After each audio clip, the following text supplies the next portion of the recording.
Hi, things!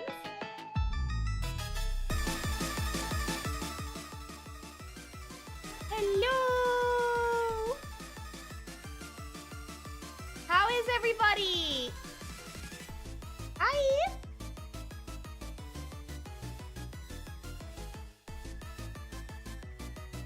Hello!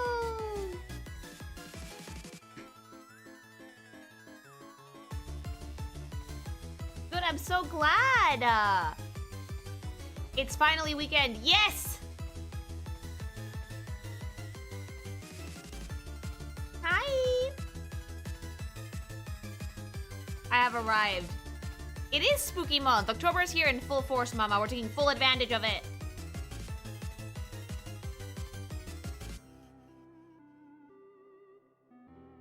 Hello!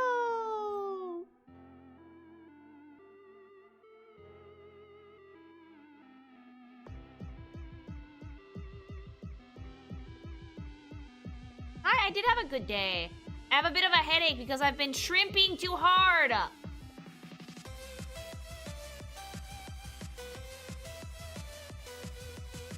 I've stolen a skeleton. Where did I put it? In your closet, obviously. Hi. Stop shrimping. I didn't even notice. I was talking to my therapist earlier and I was like, I have a headache and I don't know why. And she was like, how have you been sitting? And I was like, oh, normal. And I showed her and she was like, dude. I did some stretches and I'm fixing my posture and hopefully that'll help. She was like, no, you need to sit up straight. You're like, your trapezius is seizing. I was like, nuh-uh. She was like, lift up your shoulders. And I did and it was like, ah, it hurt so bad. Hi. We're talking about mascot horror? Yes, we are. We're talking about mascot horror and Halloween candy. Nothing about Lily Straight. Unfortunately, no.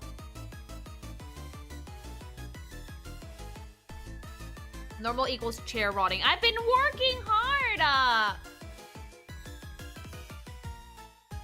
The pink pig of Notre Dame. Seriously, I just too much shrimp. You will trip over yourself and break your legs one day. One time, my legs fell asleep while I was working, and I got up and I fell because they just went like pins and needles. Yeah.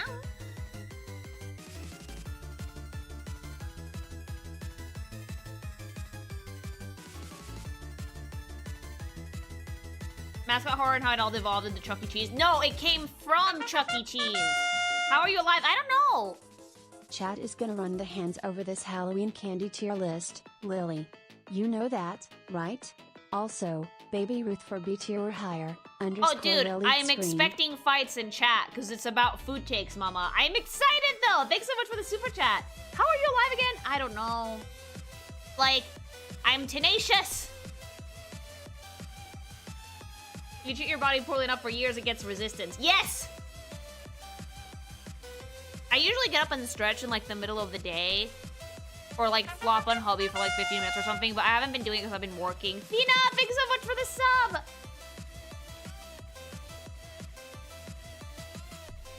Just followed since I just discovered that you streamed after finding your last Pokemon video on my timeline. Love your art style, by the way. Thank you! Sitting upright helps keep the acid reflux on too. Yeah, it does. Although, like, hubby bought me chocolates because he's the sweetest, and I've been going through it, and so far I haven't been suffering, so yay! Chocolate has cleared the acid reflux bar.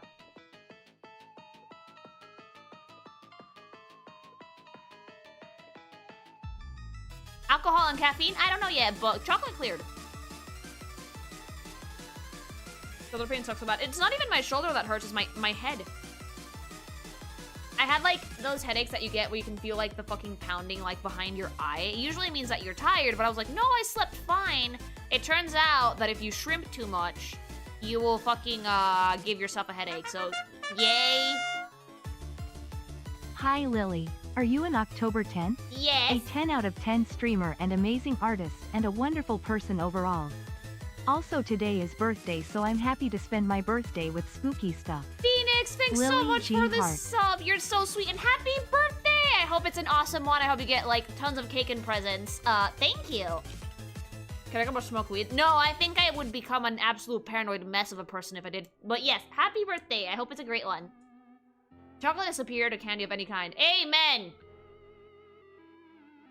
You have my sympathy as someone who deals with migraines fairly regularly. I get migraines like every once in a blue moon, but like most of the time, it's like the occasional I am tired headache. Like if I get too eepy, I get headaches.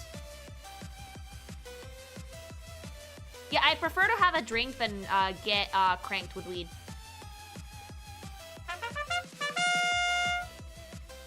I'm gonna say something controversial. All candy aside from chocolate tastes the same. Gag, no, you're wrong, but we'll talk about it. Thanks so much for the super. No, you're wrong. Like, chocolate has a ton of like things that you can do with it, sure, but like there's different flavors of candy. I completely disagree. Yeah, Reese's is different. Well, Reese's has chocolate in it.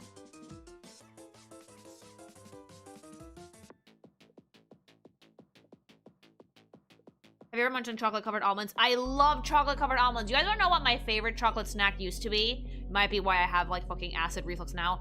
I like chocolate-covered coffee beans.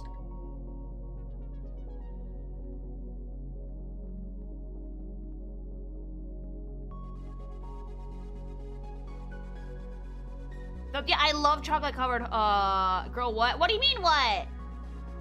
Chocolate-covered, coffee beans. Delightful. Chocolate kind of tastes the same as well. Not the ones that hubby got for me. There's like this like old-timey candy store on the island, right? That's like everything's done like by hand and artisanally. And like, they're kind of like more pricey chocolates, but every single one of those is a treat. It's like a fucking mouthgasm. And like, he got me so many flavors, because like, he got me a box with like 20 of them, and I was like, 20 chocolates? That's so many! But I am enjoying myself immensely. Candy. It's very different now.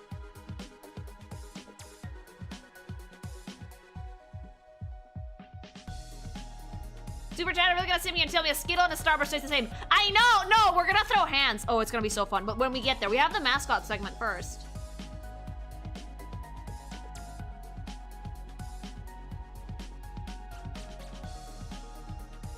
Have you seen Superman yet? No. It should be coming to streaming soon though, right? Hopefully. Yeah, I can see how eating coffee beans would give you acid reflux. I haven't done that since I was a kid though. But celery doesn't taste like anything. Wrong! Celery tastes like shit.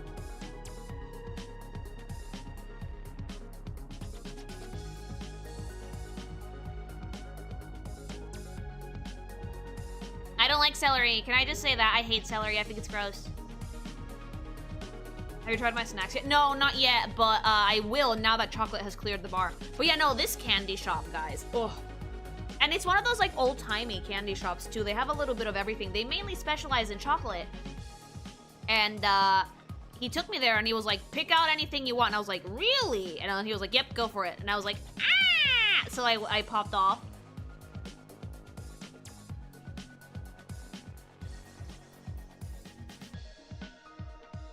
I like celery, but I get hating it. I don't like it. It tastes gross.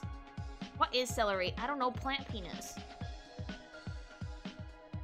People say that celery with peanut butter is supposedly very tasty, but I'm like, I have to take you to the oldest chocolate store in Madrid. No, you need to. I love shit like that. I love old-timey candy stores. They're like my thing. It's a pretty particular flavor. It's like bitter. Important question. It says, got information given his approval to that store chocolate. It's one of the oldest stores on the island, so yes. Probably was one of his direct competitors when his family had his. My grandpa likes chocolate. He's always liked chocolate. He was a chocolatier, so he usually brings chocolate to the house whenever he comes by. It's a danger, chat, because he will leave a bag of chocolate in the middle of the dining room and be like, oh, help yourselves. And I'm like, no, fat.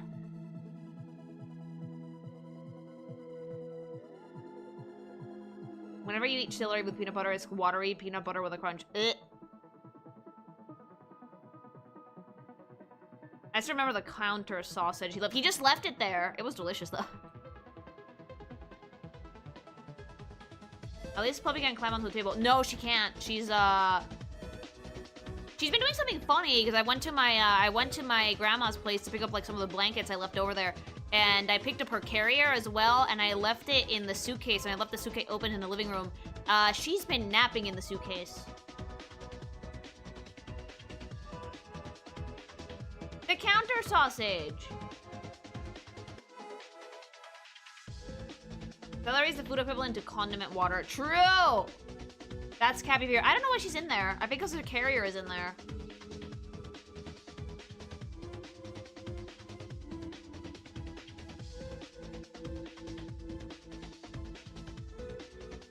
We just dropped on gamer subs. Yeah, I'm getting to that. I'm gonna show off the collection one more time because it dropped tonight. Yeah, no, like, okay, so my dog's carrier, right? When I was about to take her to Spain, I had her sleep for a few hours at a time in there to get her used to it. And I had this spray that helps dogs calm down that my vet gave me. It's not a sedative or anything. It's just supposed to, like, remind dogs of, like, their moms from when they were puppies. And it really, really makes them chill the fuck out. And she spent a long time in her carrier. She actually really likes it. So now if it's around, she will sit on it or sit in it.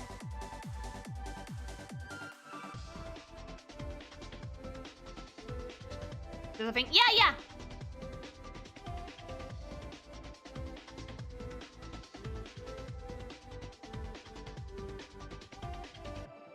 As someone who doesn't drink energy drinks, what's the appeal in gamer subs again? There's many things to consider when you want to try out gamer subs. I'll let you guys know all of them are cool shit once I show off the collection.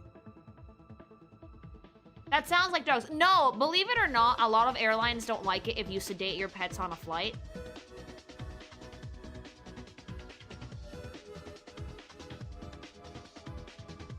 So most vets won't let you sedate your pets on, especially on long flights. So like what they do give you is they give you something if the pet has anxiety, like puppy Xanax, but not enough of it to sedate the dog.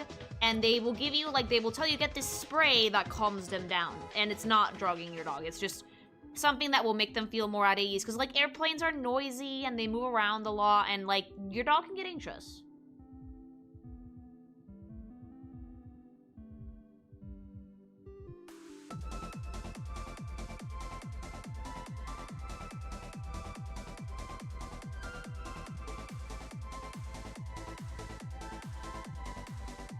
There's like a cat herb for dogs. Yeah, kind of. So since I sprayed that carrier pretty efficiently with that thing, it really calms her down. So she's sitting, and it's in the suitcase, so she's sitting in the suitcase.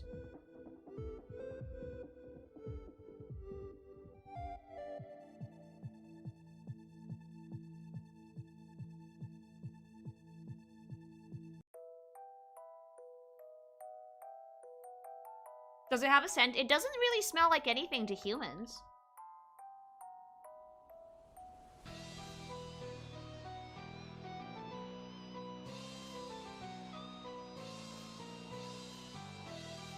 But, like, they like it.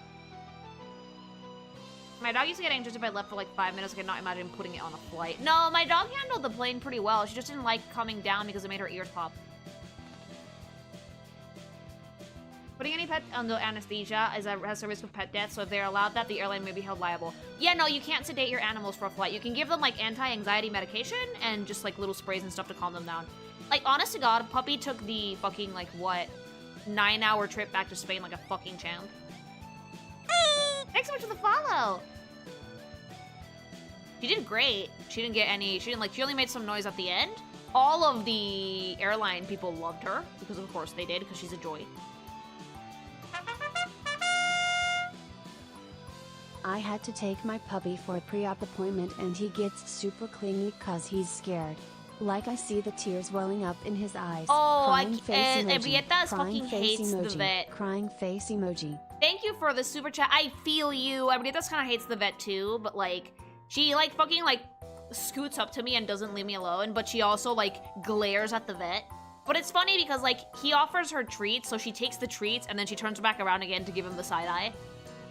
Like, when it comes to the vet, I think that, like, if the vet establishes, like, a good trust connection with the dog, it shouldn't be such an issue. But some dogs just cannot do it.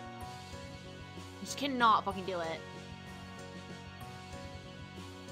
Yeah, she behaved really well. Jaeger was actually with me when I took her to the vet when she got some shots. She only yelled once.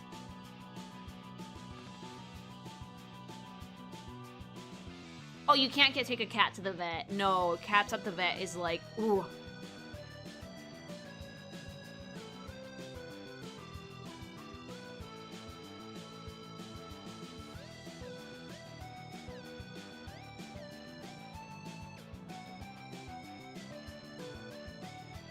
Yeah, it depends on the cat. Some of them hate it. All right.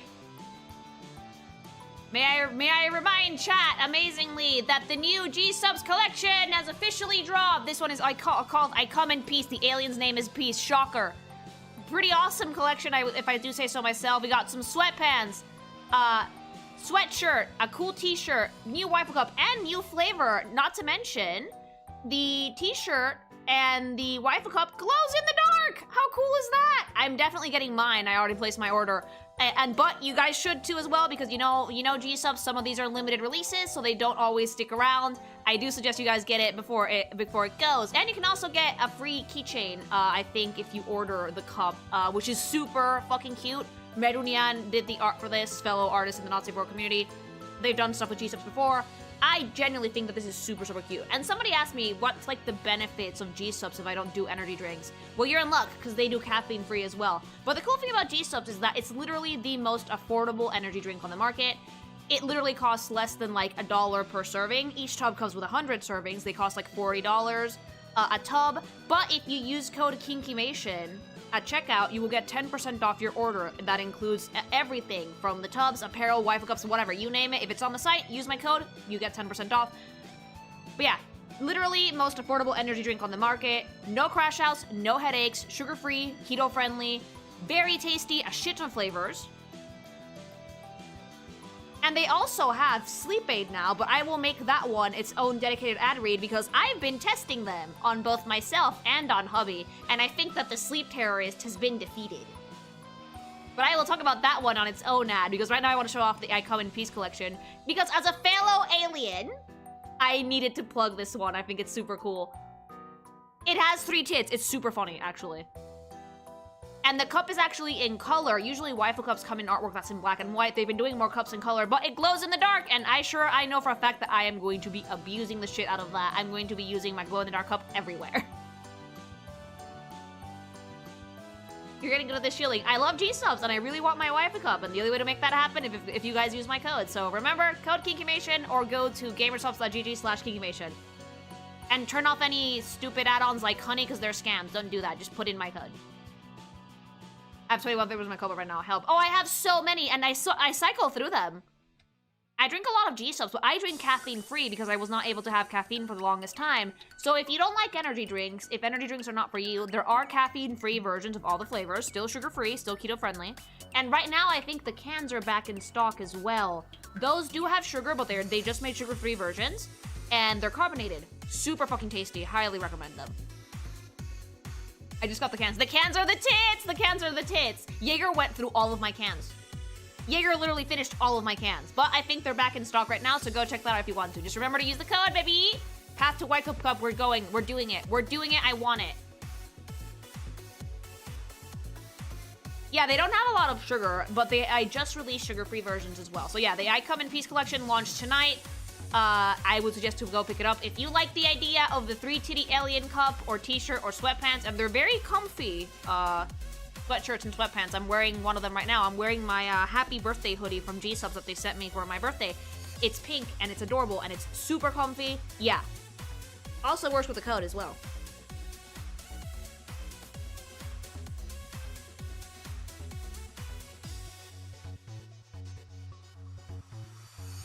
It's actually really good if you're like trying to kick soda too.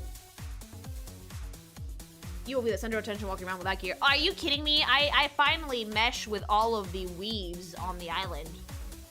I'm not the only person walking around with a waifu on my back. There's people.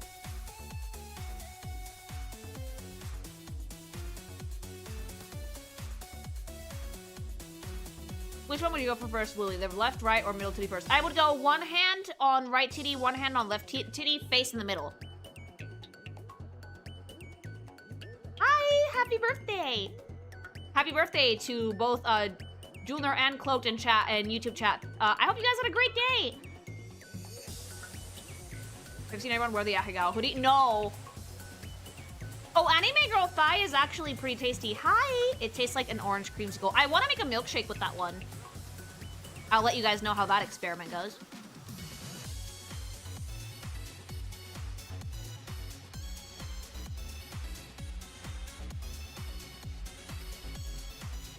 Milkshake. Yeah, buddy!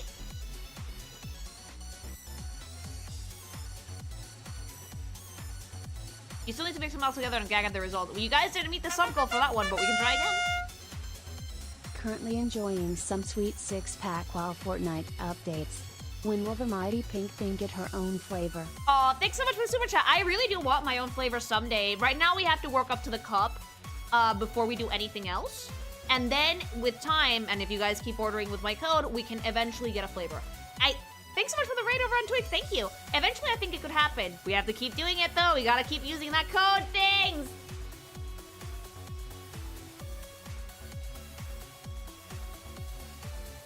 And that's how we get it. That's how we get that cup. And I obviously, I would draw the art for it. And if I got a flavor, I would draw the art for the tub, too. At least I would try to.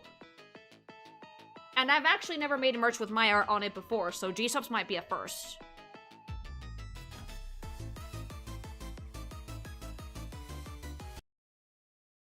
Alright. Now it's time for the first of 2 segments today. Like, Lily, what about Silent Hill? We'll get there, I promise. But I might not stream on Sundays, so I want to get some short-form content out there. Well, shorter form, not like a minute long. And we're gonna be doing spookies! We're gonna be talking about stuff that is spooky and stuff that is not spooky, I guess you could say.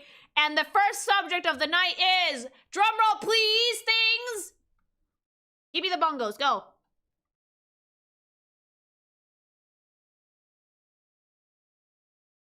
The first segment for tonight, thank you for the bongos things, is ba-ba-ba-ba-ba-ba! We're talking about mascot horror. Is it scary? Is it not scary? Why?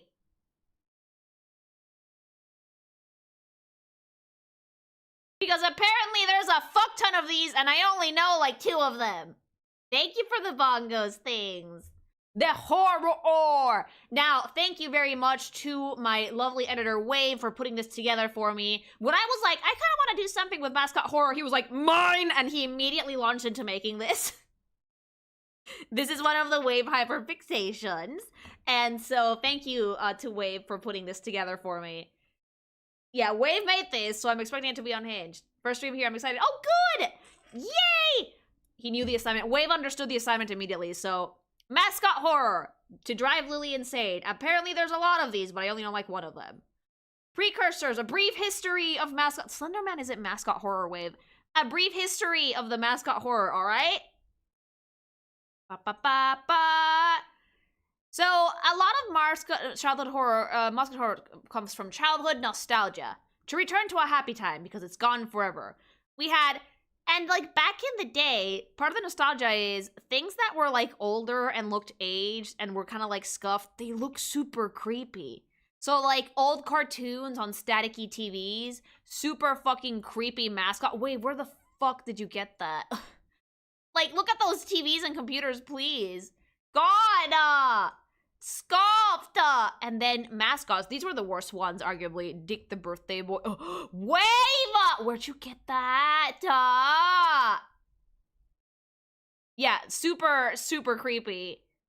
And then we had the all-time favorite creepy toy with the Furbies, which turn on at night and scare the bejesus out of you. Then learning! Oh! If you went to an American school, you know exactly what this is. Playing, being a child, you know, falling off the playground. And games, my first jank. Well, actually, this was not my first jank. I had this jank when I was like 20-something, but fuck it. Ba-ba-ba-ba.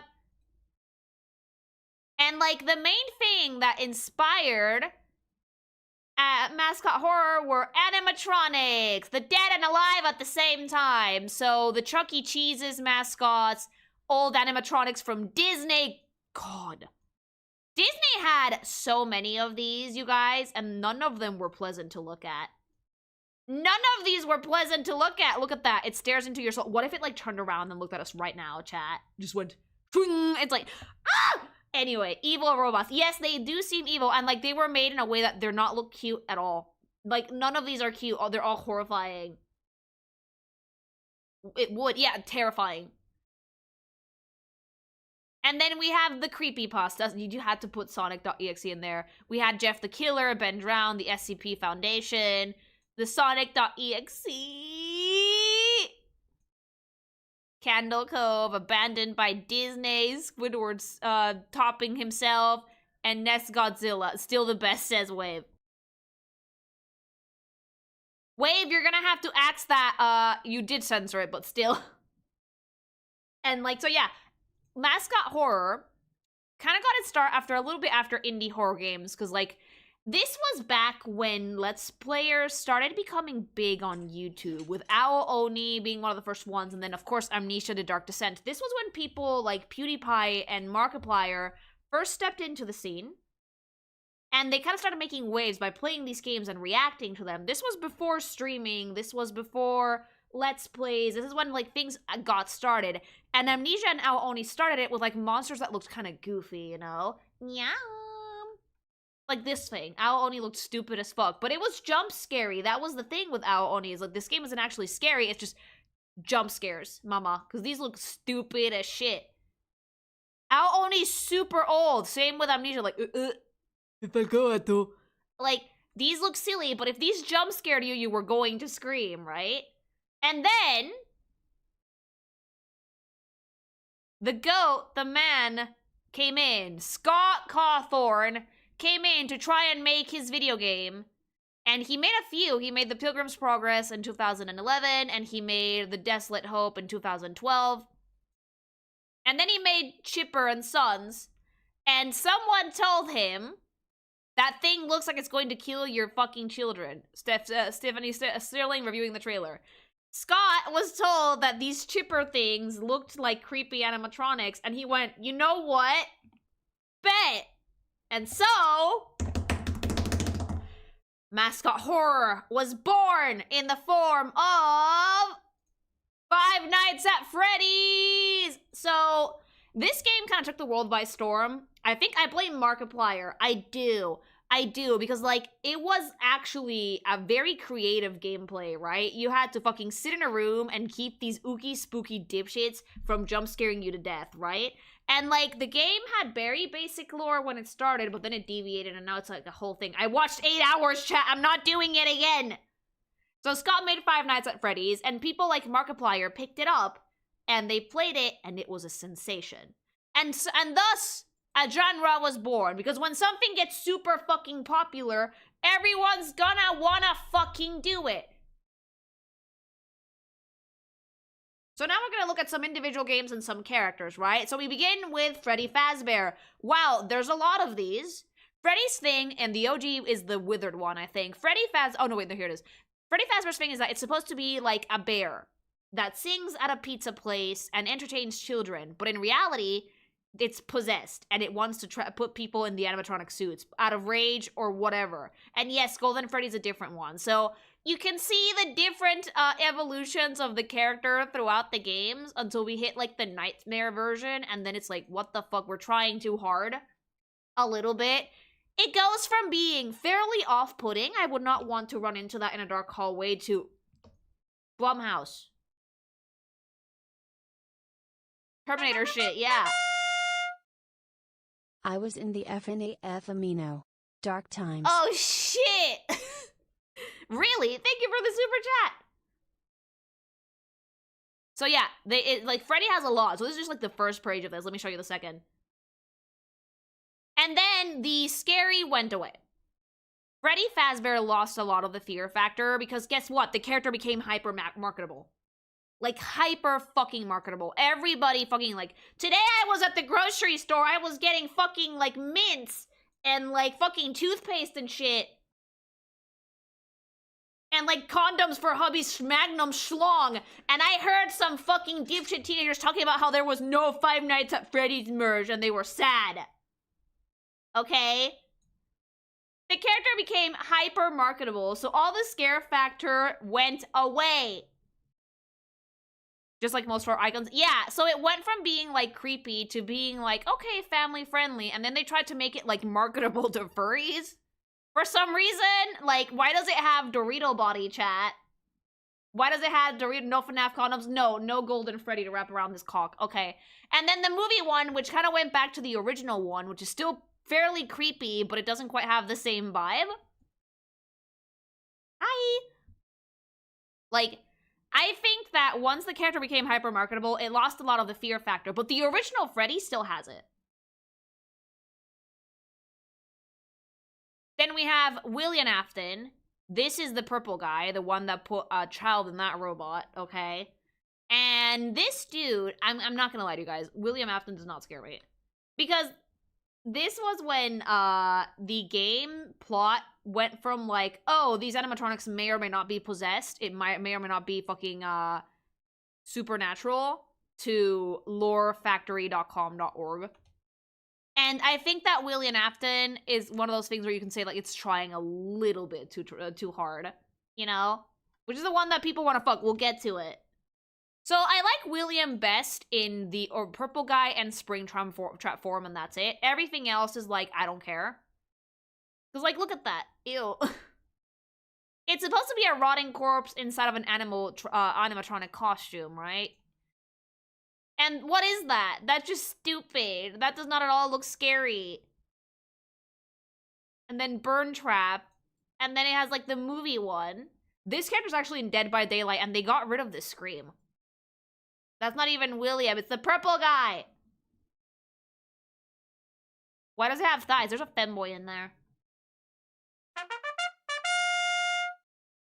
Smash next question. No! Chat, no! Who said that? Chat, no! No, no super chats to smash William Afton. Bad! Bad! No! No! No! There's a corpse in there.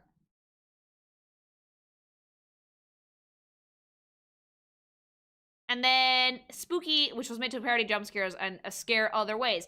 So Spooky's Jump Scares Mansion. I've actually never played this.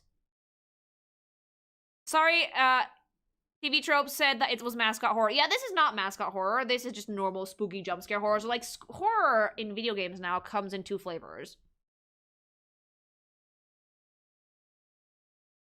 It comes into like the jump scare flavor and the building dread flavor. So there's like a few like examples of characters that you can find in the game. I mean, these are pretty solid. None of them are super fucking creepy, but at the same time, they get the job done. Full disclosure, I've worked with Kira. Yeah, no, I think you have a character in the game. Wave actually does know this pretty well. I don't know Spooky's Jump Scare Mansion, but if it's meant to parody them, then yeah, it makes sense that it's a little bit less mascot horror-y.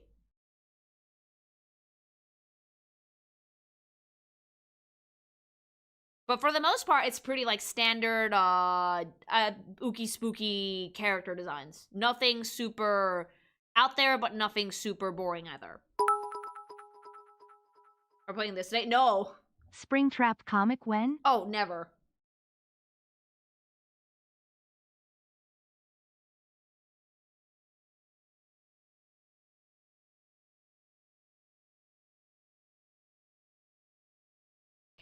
All right. No, okay, the puppets. Everyone is a grouch. Okay. 1, 2, 3, slaughter me street. I meant, like, none of this is not scary. Follower, this is not scary. If I ran into this in, like, a dark hallway, I would just punt it out of the way and go to bed. The fuck are these? Yeah, whomst? I will literally just, like, kick this out of the way and go right to bed. I'm sorry. Like, what is it? Wave, is this real? Well, it's super goofy, yeah. I think it's since it's supposed to be a parody of mascot horror, like, I think it's supposed to be goofy, but, I don't know. Oh, wait, no, this is the puppet. This is a different game.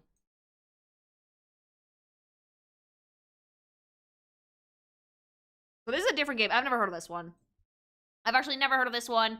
This is not, like, these don't even look like mascots. These are just, like, goblins, you know? That's it. And, like, they're just, like, dudes. It doesn't even look like a guy in a costume or an animatronic. They're just goofy characters.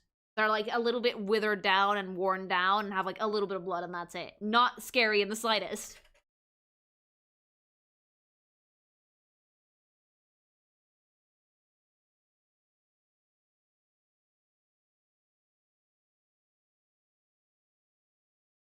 Alright, I'm gonna look for the trailer for this one. I want to see how this one plays. It's real! This was made in the early days, shortly after FNAF. The creator says it was not made to be FNAF specifically. Alright, let's see it, let's see it, let's see it. Trailer!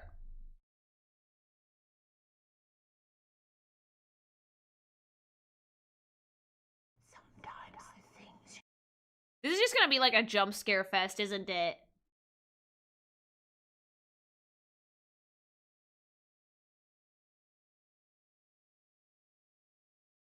Probably.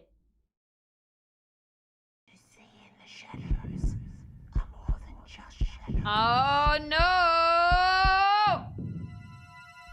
An experiment in paranoia. Do not make loud noises at me. I will fucking yell. I'm gonna play this out. See, the reason why Five Nights at Freddy's was so like game changing was because you couldn't move and you could not really like defend yourself. You were stuck in one room and that's it. I hate these! These aren't even fucking scary! They just fucking jump scare you and that's it. These are not fucking scary! You were trapped like a rat. Oh my god, I jumped. So did I! That's the point! So there's 1, 2, 3 Slaughter Me Street. Jesus.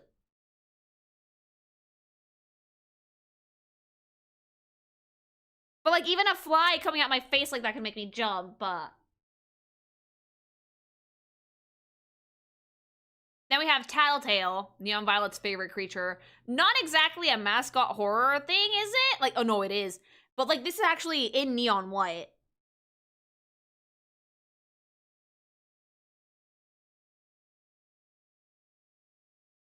I had a moment, Wave, where I was like, is this from a real game or did you just take this from like Neon White?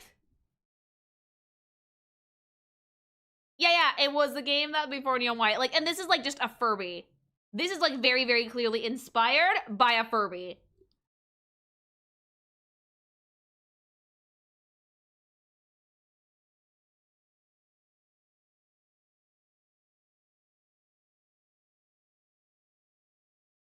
Markiplier made this at least funny. Is this also super jump scary? No, we might have to look at the trailer. Tattletale. The ones that I don't know, I will look at a trailer for.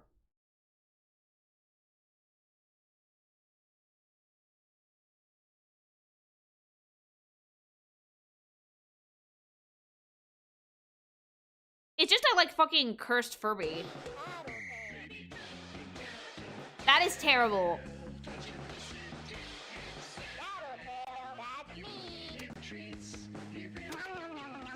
Oh my god, this is just a Furby.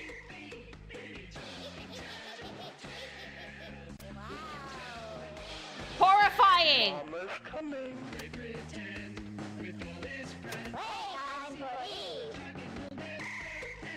Oh!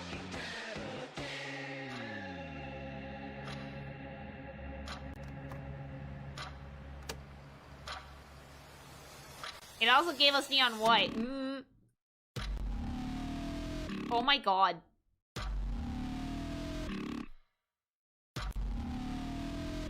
You have like your tattletale and it tells you things? Oh!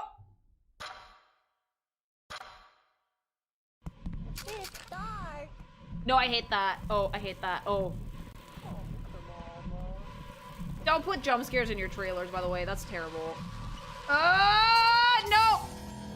Oh, you're dead. Mama, scary. But this also gave us Neon White, so that was Tattletale. It was actually pretty scary. Okay, I'll take your word for it. So that was Tattletale. It's just a Furby. It's like literally like a version of a Furby. Egg-shaped with actual grippers! Mama's true form. No mama, no more mama, no more mommy. And then which is like a fucking creepy little goblin thing that will bite your ankles. That's it. That's all it's gonna do. Bite your ankles. And that's just like the like Uber version of like the possessed Furby.com.org. No more mama.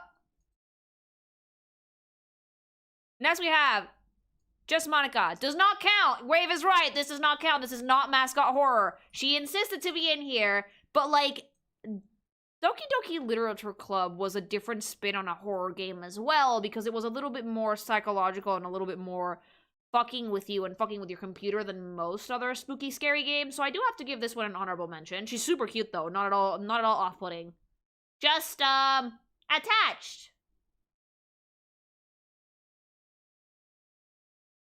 The dog. Everybody wants to shoot him. Okay, so I am getting the distinct fucking impression that this is meant to be a game about the dog from Duck Hunt that got away from them and just became like a fucking mascot horror thing? What the fuck? What? It was a VR game. Of course it was.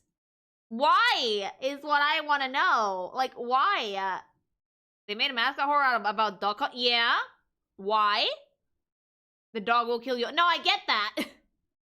But in the scary factor, 0 out of 10. This is not horror. This is not scary at all. This isn't even Uncanny Valley. This is just a dude in a costume.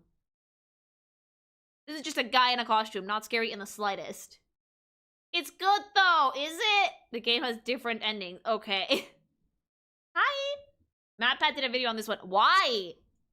Like, what the fuck are all these Globshito trailer? Yeah, okay. What the fuck are all these Globshito mascot horror games, chat?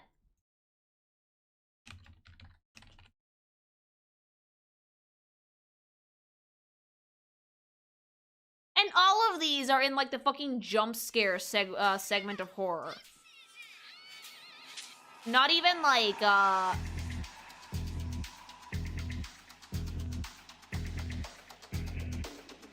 oh my god. Stop.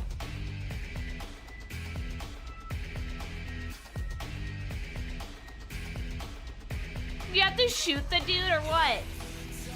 The game actually kind of slaps, does it?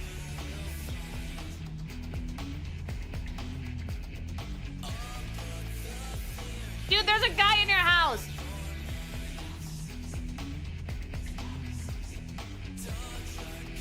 That's so weird. What the hell? Surreal.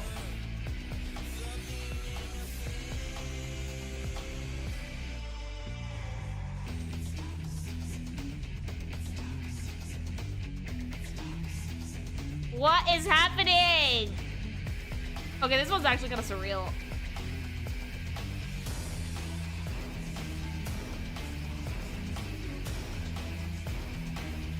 Seven endings.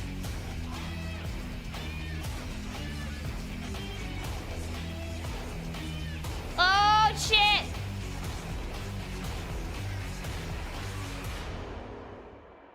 What in the ever-loving fuck did I just watch? How much LSD did the devs take? You should play this. No. And, like, you don't get that from looking at this fucking costume. It's not scary. Oh. The dog. Good luck if you do. Oh, ooh. Its throat is slit and the eyes are black with white pupils. Oh, so scary. It's so scary. It's like Sonic.exe. Does it have the Kefka laugh? Wait, put it in. Willie the Boomer thing, absolutely. I don't get it, chat. This one I know about! Bendy and the Ink Machine. I did know of this one. Never played it, but I did know of this one. This one was a weird mascot horror because, like, all of the characters were technically cartoons. So it was kind of like a weird, like, Disney parody where you were supposed to, like, take down the Ink Machine because it was, like, going apeshit. This is Bendy. And you know what? These characters are not scary. They're actually super fucking cute. My one complaint is that Alice Angel is not nearly rubber hose enough for my liking. She should have had more of a Betty Boop vibe than just that. But, like, Bendy and Boris are so fucking cute. They're perfect. I got sick of this one. And then they actually had, like, 3D, like, boss versions of all of these. Like, they had the characters, and then this is the stuff that's more horror adjacent. I like these. Like, conceptually, they're pretty decent characters. Like a monster made out of ink that resembles Bendy. A brute Boris, like, basically like a dead version, like Frankenstein version of Boris. And then ink form Alice, which was basically like a waifu. Honestly, would. And these were a little bit more fun because they were, like, bastardized versions of the cartoon. So I had to give, like, points for originality to this one when it comes to the character designs. Because, like, they're not just mascots. They're not very scary, but it is a more original concept.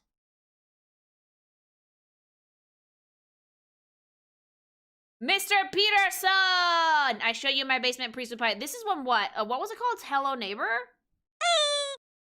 This one is funny because, like, the first concept for, this game was actually really solid, but when then they tried to make the second one, it was like a weird scam rug pull thing. So I know some of the drama behind this game, but the initial concept is good. And the character design for this is actually really cool. Turning on Friday for the premiere of Hello Neighbor animated series. So, like, these people seriously mismanaged the popularity of this because they fucked up the game. Because, like, the concept for it was super solid, right? I believe MatPat GT is going to enjoy this. I think MatPat will enjoy dissecting this frame by frame. Yes, MatPat, you should totally reply to our DM. So, these people got so fucking desperate for, like, the clout and attention that they fucking annoyed the shit out of MatPat to try and, like, get him to, like, fucking horror theory, to game theory Hello Neighbor the same way that he did FNAF. But here's the thing with FNAF. FNAF had a lot of mystery and intrigue to it, and Hello Neighbor really didn't. Like, Hello Neighbor was very straight to the point. It started off solid, but then the surge in popularity made the devs a little too ambitious. It basically went to their heads. And then they were, like, being annoying at MatPat and stuff. Like, pro tip, seriously pro tip. Don't annoy content creators. Don't pester content creators. Like, don't tell them, like, oh my god, do this, because they will ignore you. You will not get ghosted any faster than fucking sliding into a content creator's DMs and demanding that they do something for you. I can guarantee you will get ignored. So what these devs did was actually, like, they fucking spun their own downfall. And then they made a second game. I think they never actually finished it. And it was just so different from the original concept that it lost its identity entirely. Granny! Abuela muertes you. Wave, what the fuck? See, these I actually might get spooked by if I was, like, in a dark hallway. Because these are actually pretty uncanny valley, and I do not like this. This is horrifying. I'm gonna have nightmares with that face, with Slenderina. And this is gonna give me nightmares, I'm sorry. And then this is just, like, un forastero. This is just a whiteman.com.org with a fucking, steel pipe. Grandpa.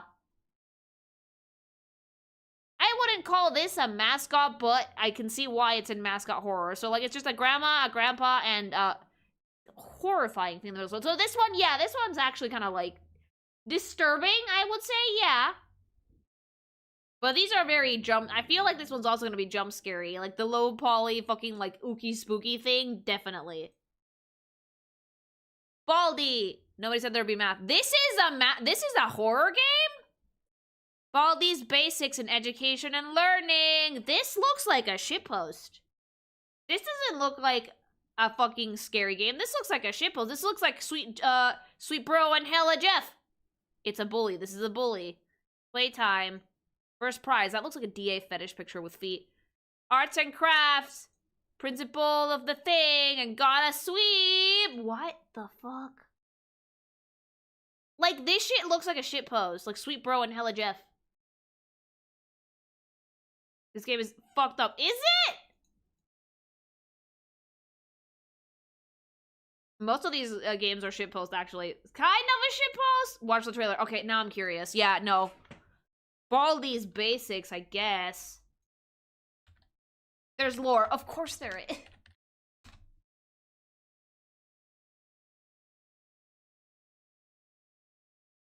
Like, I have to wonder, how was this made? Hi. Welcome to Baldi's Basics in Education and Learning. Did this make them any money? This looks like it was put together with, like, 5 Unity assets. Give me something great. No surprises in the hall.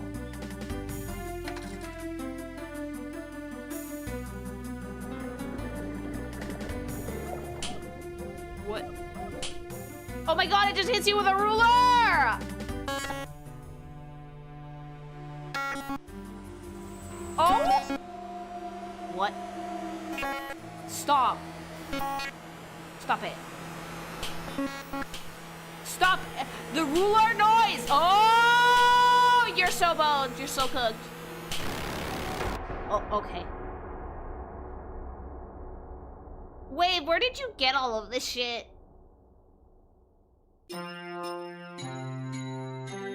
This is the shit post. I do love it, because it takes a lot of effort to make something look this shitty, chat. This was, okay, this has to be a game jam, absolutely. What the fuck? Late stage mascot horror, like late stage capitalism. The genre is saturated and it's a little bit bloated. Let's see. Poppy Playtime. Okay, so I do know about Poppy Playtime because I've seen a few TikToks where people turn these like things into hot waifus. I didn't do it, but I've seen these. But I could do it. You know what the worst part is? I don't know the level of Poppy Playtime, like how good it is or what, but I see merch of these everywhere. I've seen the Poppy Playtime, like this fucking blue thing, in like stores here in Spain, okay? Like I see merch of these everywhere. The cat is horrifying. The cat is the only one that I actually think is actually scary and all these like, That one's scary. That one is actually scary. This is not scary at all. But the cat thing is like, God! That's not scary. And Huggy Wuggy is just, yeah, like I guess teeth, but The first one was decent. Huggy Wuggy just got added to Fortnite. No!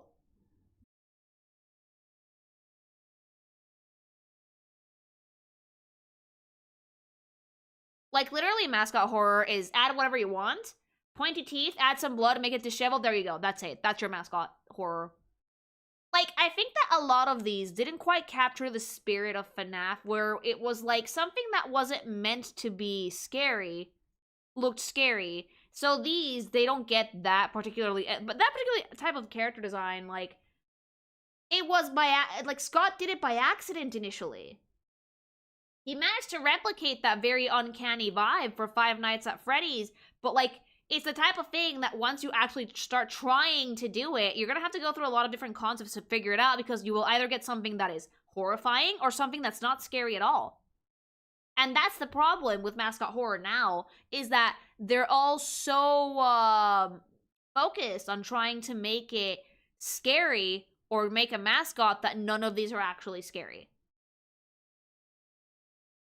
It's more of its own thing, like a lot of mascot horror this late in the genre. Like, at this point, the mascot horror genre is incredibly saturated. But this isn't even slop. This is just Poppy Playtime.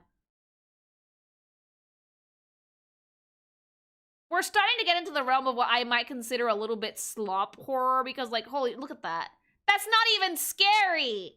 Like, anything can jump scare you if you use the fucking vine boom and you fucking rush it at someone's face. This isn't scary at all. This feels like it's made in Roblox. It feels like it's made by child predators to fucking get the children to play the game and give them money. But yeah, no, this is not scary in the slightest. Orange, it's just called orange. And purple is just like a cage. That's it. This is Roblox. No! This is a Roblox game, by the way. No, god damn it!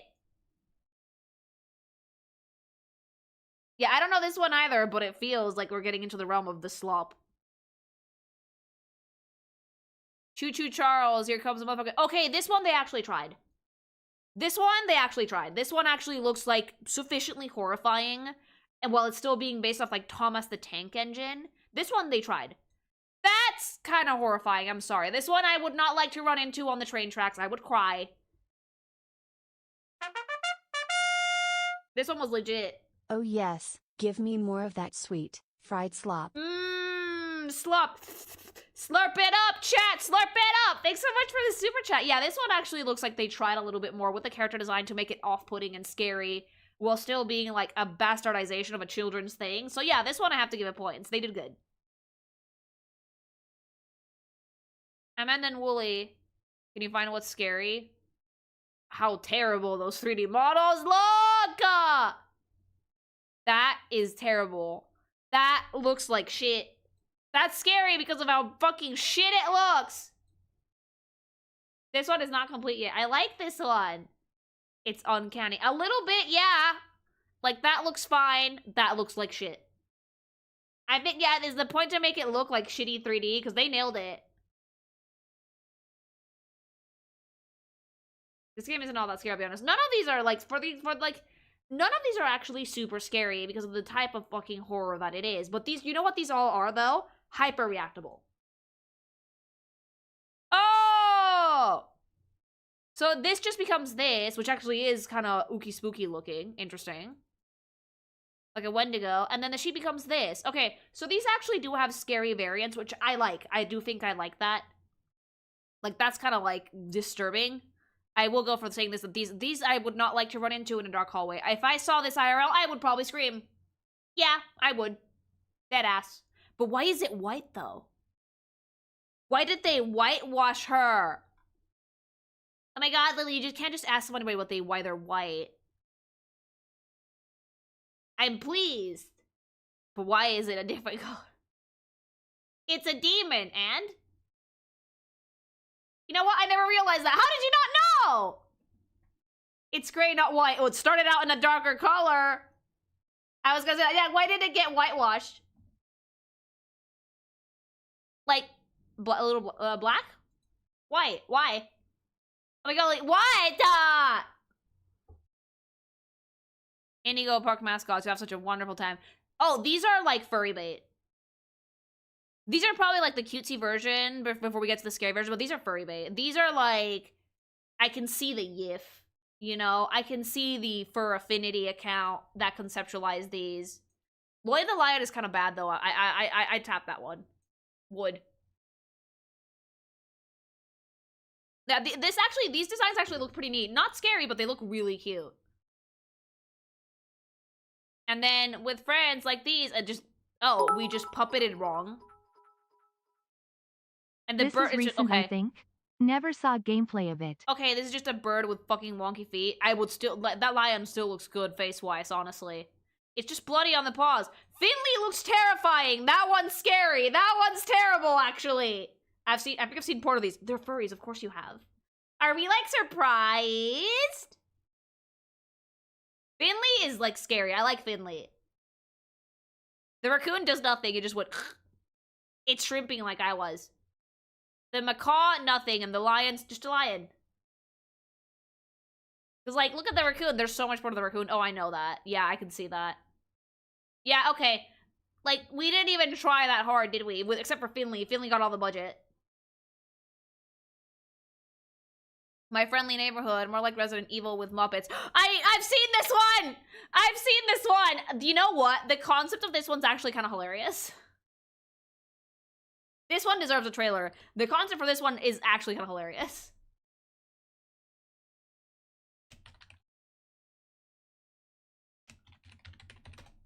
Arlo's in this game. Oh my god, he is. Okay. Time to get jump scared by puppets. Let's be excellent. Let's be excellent. Oh, you got ganked by a puppet. Go away. Oh, you're playing as a normal person and you're fighting puppets. That... Wait, did people become puppets? Now that's mascot horror. I would play this. I would actually play the fuck out of this unironically. I would play this one. Oh, I love the Ragdoll physics. 10 out of 10. This is just Resident Evil with puppets. Do the puzzle, Maria! Dude! Oh! Pink Thing talking about mascot horror. Let's go. Hey, BB, thanks so much for the super chat. Yeah, I wanted to discuss it because it's spooky season and there's so much of it. What? I would play this with the fuck out of this one. I want to get puppet slapped. This one's fascinating because, like, this one is actual mascot horror because the puppets are chasing you. So, Resident Evil with Muppets, yeah, 10 out of 10. Solid designs. Very hilarious concept, but I think if this actually happened IRL, I would lose my shit. What the fuck? Quinto Pet is just a virtual pet who really wants to see you. Wait, where did you find these? Es un ajolote. Es un ajolote! Like, what is this? Es un ajolote on a surfboard! What the fuck? With feet. That's it. Like, this looks kind of okay. Where did you find these? Wait. Final boss. This is slop. This is AI slop before AI was even a thing, okay? Garden of Bamban is not scary, and these people are just making these games and putting them out like fucking hotcakes to get a quick buck out of dumb kids that just want their FNAF merch. This is slop. I'm sorry. Garden of Bamban is the closest thing that I could call fucking slop in this entirety fucking thing of like mascot horror, because these devs don't actually have like any passion for like anything. They just want to make slop. They just want to sell games. That's it.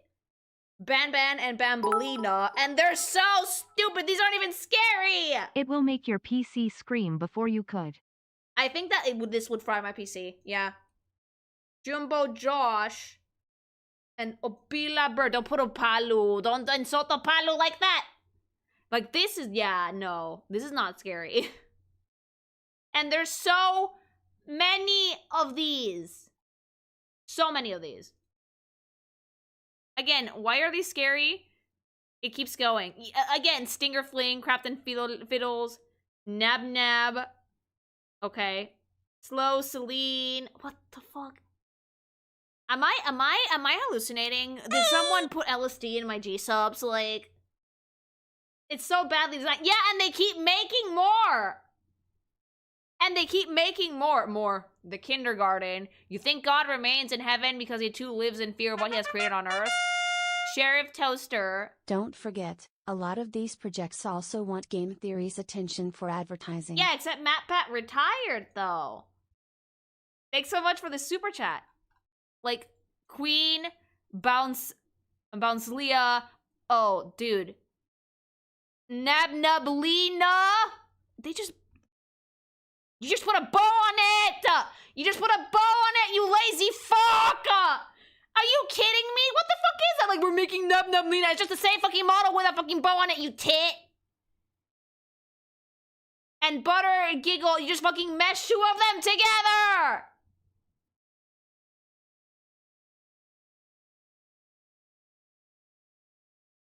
Also, I'm not an expert 3D modeler, but I did enough 3D modeling in college to know that this geometry is fucked.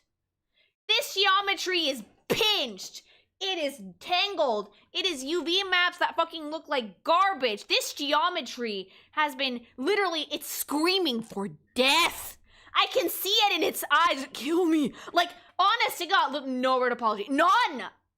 It's so pinched. It's not even weighed. Like, dude, this is begging to die.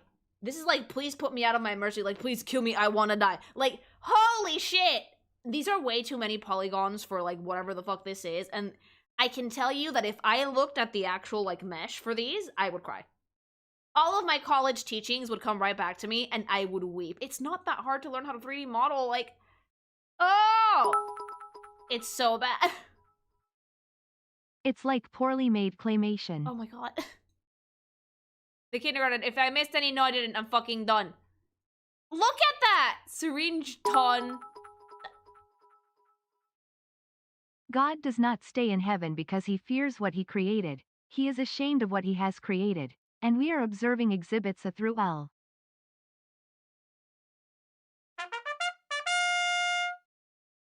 This slop is ironically every bad thing folks accused FNAF of being back in the day. Except FNAF wasn't rushed AI jank, but this is legit lazy crap.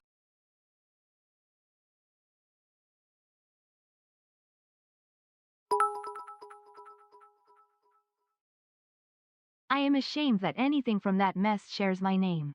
No, but really, look at the mesh. It's more horrifying than you could even dare to imagine.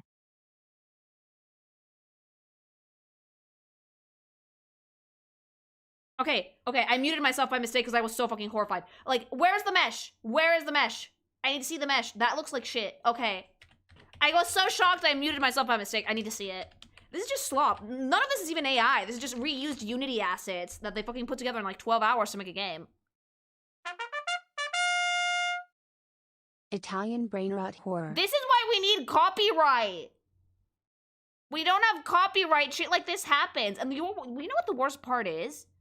kids are eating the slop up, and they're making, like, lore videos for it, and, like, so much shit. I'm just like, what? Like, this is why we need copyright. Jesus Christ. Yeah. And Pizza Tower, not mascot horror technically, but you know what? These gave me a good scare. The mush horrifying. Because here's the thing, the Pizza Tower designers understood the assignment.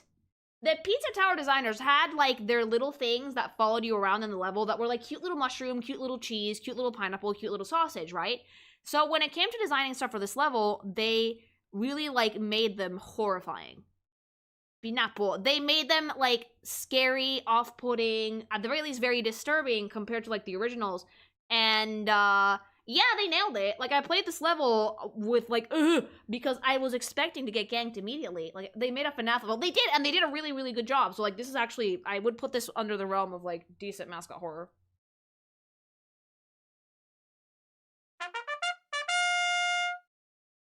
You should seriously play Shipwrecked 64. It renewed my faith in mascot horror. I'll give it a look, thank you.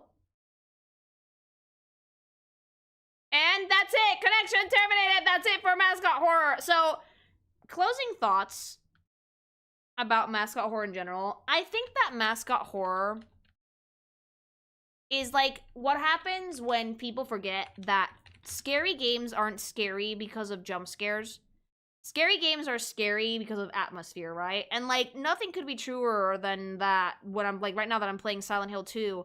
That is a game that has genuinely scared me. Every time that I've played, and every jump scare feels, appropriately placed. It all feels very natural, very organic.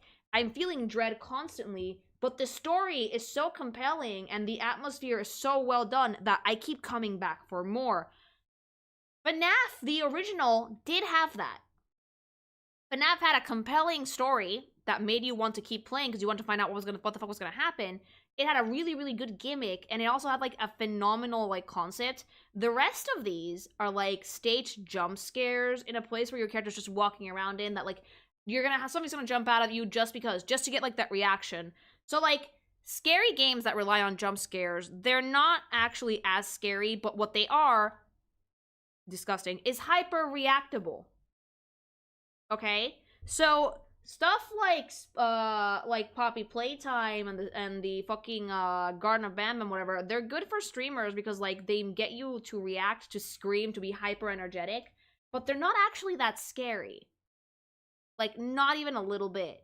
I think that horror has kind of, like, lost that vibe, and I'm really happy to see that Silent Hill F has been doing so well. Possibly hot take, Resident Evil is a Metroidvania, Silent Hill is a dungeon crawler. I mean, they definitely have things from those genres, so not quite a hot take. I don't disagree with that. Thank you for the super chat, by the way. But yeah, like, I think that I'm glad to see games that are working more with atmosphere as opposed to just jump scares. Like, Resident Evil has been using a bit more atmosphere in the games now, and Silent Hill 2, fucking the remake, amazing. And Silent Hill F apparently is doing really good. But these, like, little, like, mascot horror games, with the exception of, like, some of the FNAF ones that did actually do a really good job at building, like, that kind of scary atmosphere, except, like, you know, jump scares aside, for the most part, the genre has become bloated, oversaturated, and not at all scary. Good for reacts, good for, like, TikTok reels, but not much else.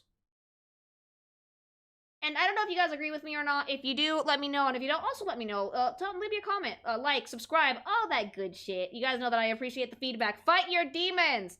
And if you like this video, just give that a fucking thumbs up. I love it. I like seeing you guys talk about this shit. Because I personally feel that mascot horror is overplayed and oversaturated.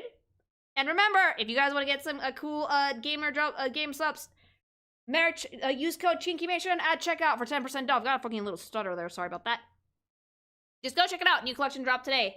And yeah, I think that's about it for this segment. But we have another one, but I need like 10 minutes to like decompress before we move on to the next bit. Because like, yeah, the funny thing about mascot horror is that like it started with things that were like scary or like could be scary, and then it just evolved into jump scares forever. Someone did super chat. Let's check out Shipwright 64. Let's see it. Shipwrecked 64. Let's see. You said that it renewed your faith in mascot horror. Let's see if it could. Everyone! Oh. I need your help. Oh. Step into the Okay, so this feels like an old school collectathon. Lily, the demons are winning. Help. Oh no! Don't worry, just keep fighting harder! Thank you for the super chat. Realm with Bucky and his friends. Explore That's vast terrifying. open islands and hopefully bring your friends back to safety. These actually look pretty disturbing. Well, this feels like an old school. What do you say, buddy? Oh, back you're to the interrupting my game. collectathon gameplay. Thanks so much for the follow. This one's genuinely scary. Chick Right was pulled from the shelves after 3 days. The game received many complaints after its launch.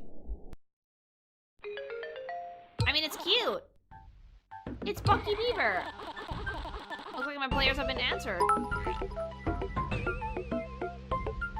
Okay.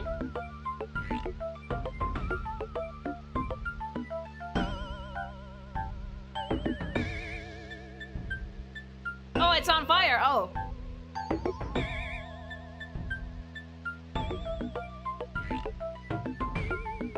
I wonder why there were complaints. Oh god, did you guys see that thing in the background? Oh my god! Is this like Sonic.exe that I'm gonna turn around, there's gonna be a plushie like that on my bed? Oh, telling me that I am God.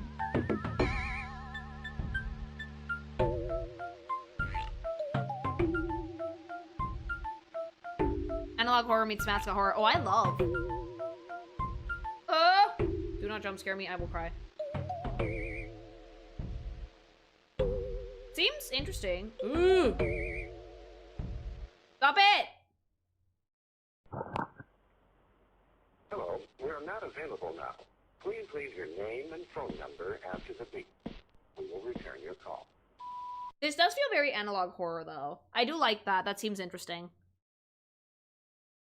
The deeper into stripwork you go, the more disturbing it gets. Fascinating.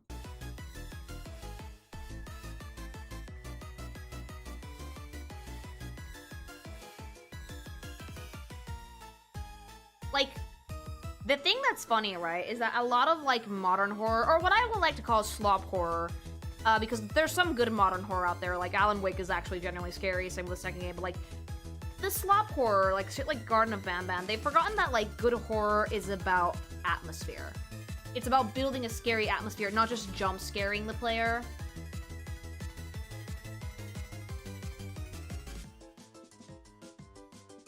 Like, the vibe is more important than the jump scare. It's infinitely more powerful. Silent Hill 2 does that amazingly well. I think it has to be, like, 50% vibes, 25% good writing, and, like, 25% good sound design.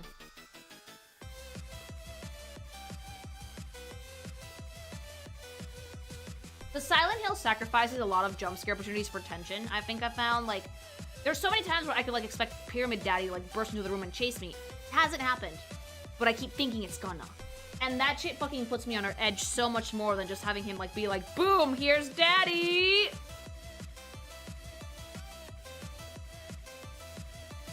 They wanted players to take Banban seriously, but players laughed at them and it went for a more comedic take on the games. Yeah, like, it's the type of thing that's like Sonic.exe that they were, like, expecting people to be like, oh, this is horrifying, but, like, the 3D, the only thing scary about that is the mesh on your 3D models. The Amnesia devs went on to make Soma, which is horrific almost from the writing alone. I can't play Soma, fun fact. I tried. It gave me existential dread so fucking bad that I never picked it back up. But to be fair, I had really bad anxiety back then. I could probably play it now, but, like, Soma genuinely scared the tits off me. Yeah, no, Soma I could not play, I could not finish it. Like, the idea, and I actually know what the story is, but, like, the whole concept of Soma was so genuinely terrifying that I was just like, absolutely not. Can't do it. Soma ruined me for like a year. Soma has great atmosphere too. The thing with Soma is that it has an amazing atmosphere of like loneliness. And like, oh shit. It's really bad, but like in a good way. It's good horror.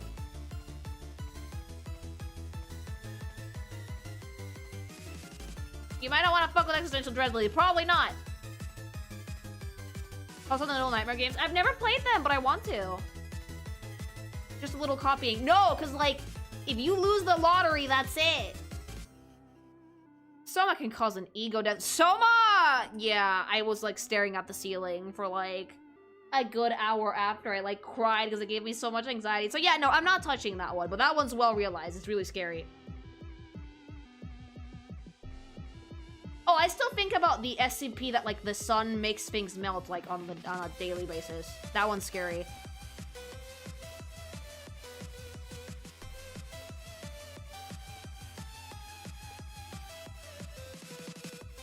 It's really funny because I saw the SCP, what was it, 000, like the Helios one? When day breaks, yeah. It was horrifying in concept, and then they started to explain it.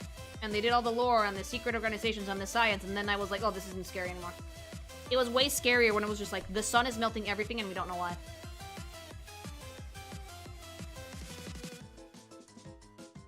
The first 5 minutes were scary, and then it was like, oh, okay.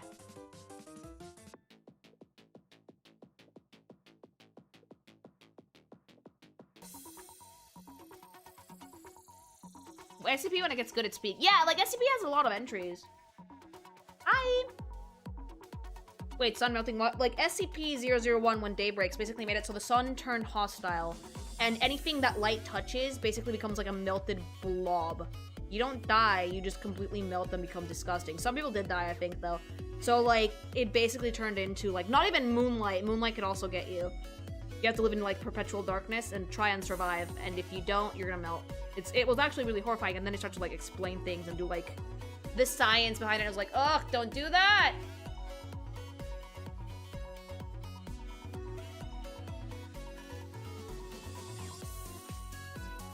You become a slime monster, exactly.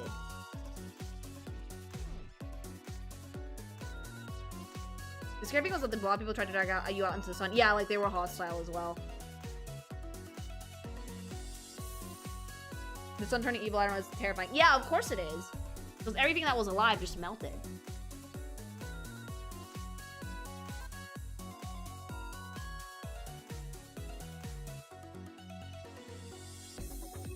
Again, I think you like the Metro series, like Metro 2033, Last Light in Exodus. It's so ooky spooky, but you have gun and friends. I think that, like, with a good horror game, I might turn into a bit of a horror junkie, because I'm loving Silent Hill 2 so far, even if it scares the absolute tits off of me. But a lot of the time, modern horror, especially stuff like Garden Bam Bam and shit, like, it's just become kind of sloppy. I think horror thrives on the unknown. If you know too much, the tension dies. I completely agree. Once you explain everything in horror, it just kind of loses its punch. It's not scary anymore, because, like, the thing that's scary is not knowing. I completely agree. Thank you for the super chat. You would love Alan Wake. Yeah, I want to try Alan Wake someday, but, like, I'm kind of, like, super afraid of it.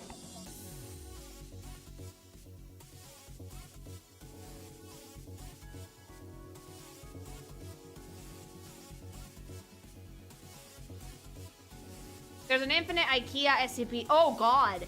But, like, can you get meatballs? Have you played or watched No, I'm Not Human? I know of it, but I haven't played it.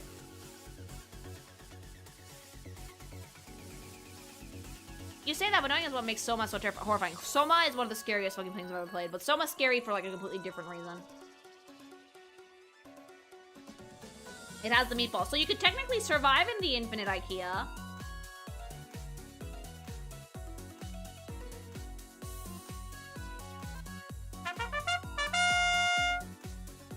I recommend Valgun reading of SCP-5032, twist on the typical genre of evil monsters. Thank you for the super chat. I think that SCP is funny because you can just write anything you want and make it into a creature, and you just put it on the website. Boom. It just goes to show that humans write some really fucked up shit for shits and giggles.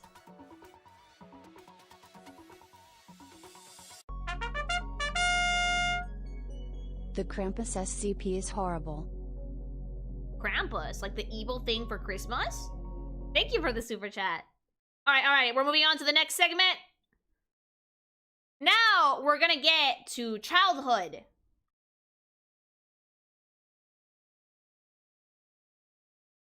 They're very strict with what they officially allow. Oh, and they allowed an infinite IKEA?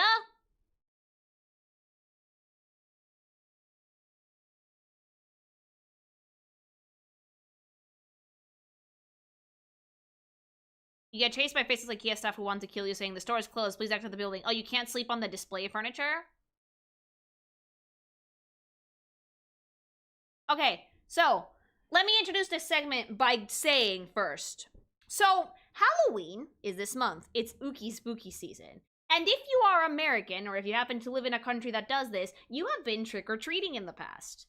I used to do this when I was a kid because I lived in the States, and in Mexico we did do some trick-or-treating as well.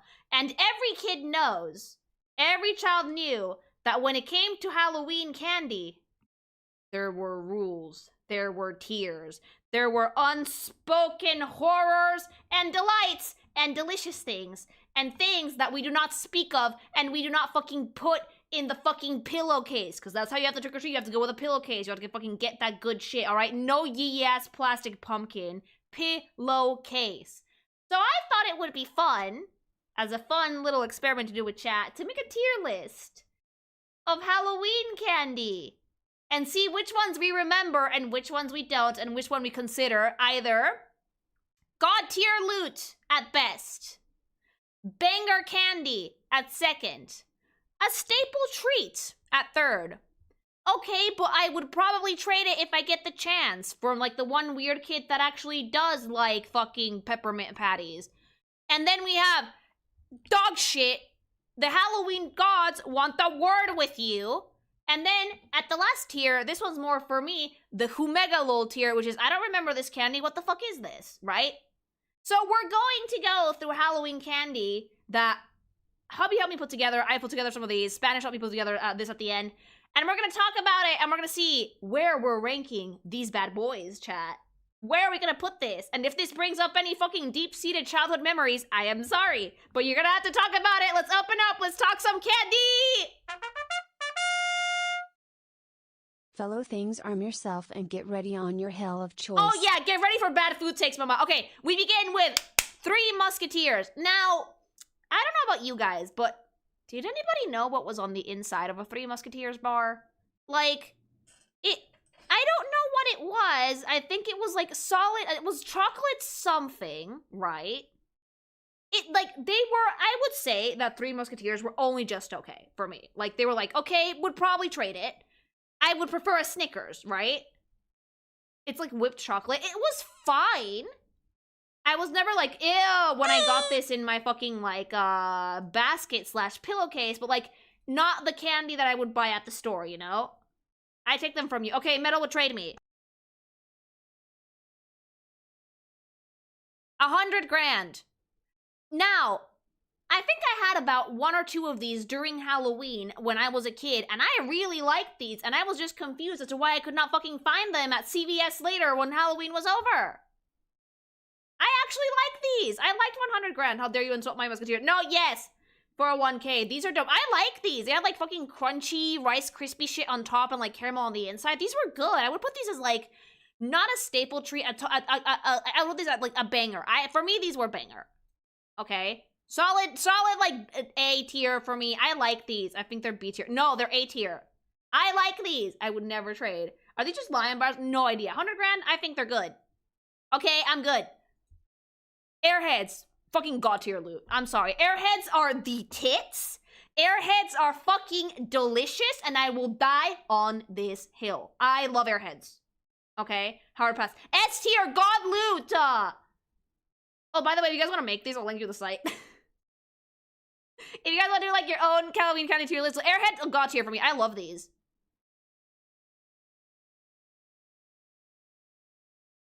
If someone has an account, because I don't have one, I can send you the way of the images, and like you guys can make your own. Hi! Okay, after Airheads, let's see what it is. Almond Joy. Okay, real talk. These are divisive, okay? Yeah, I love Almond Joys. For me, this is A tier. For me, this is like banger. I love Almond Joys. Like, a lot of people don't like them because they don't like coconut, but you're cowards, okay? For me, it's a banger! It's so good. It's like almond and coconut and covered in chocolate. What the fuck is there not to love? I love Almond Joys. Banger for Lily.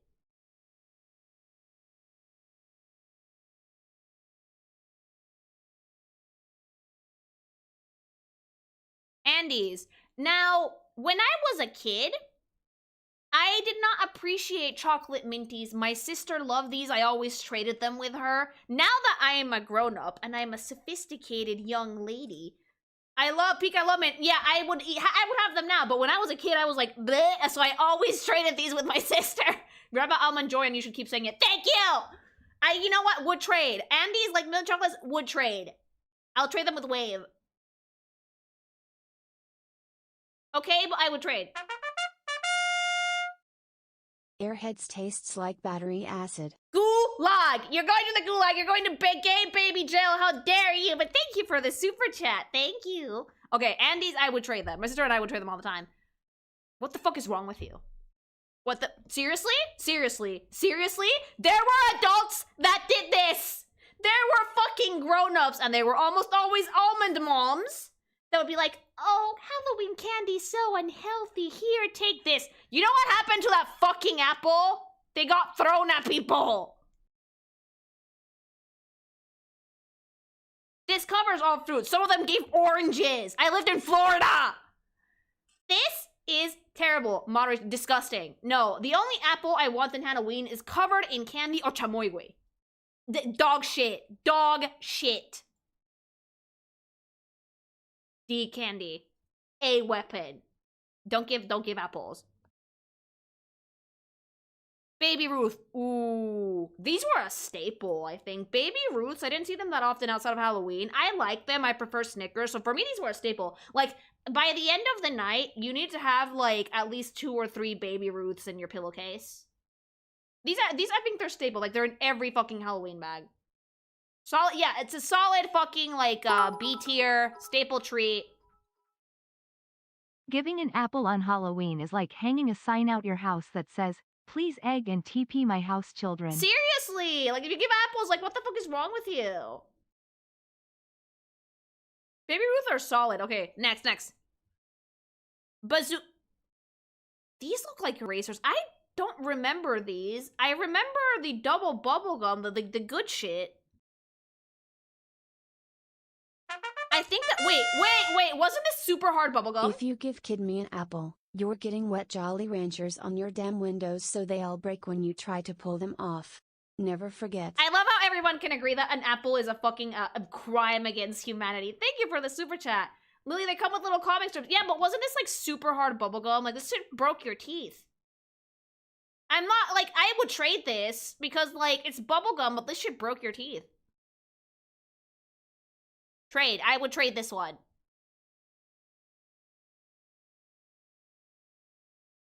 W, but like crazy dropping. That's why I would trade it. My poor teeth.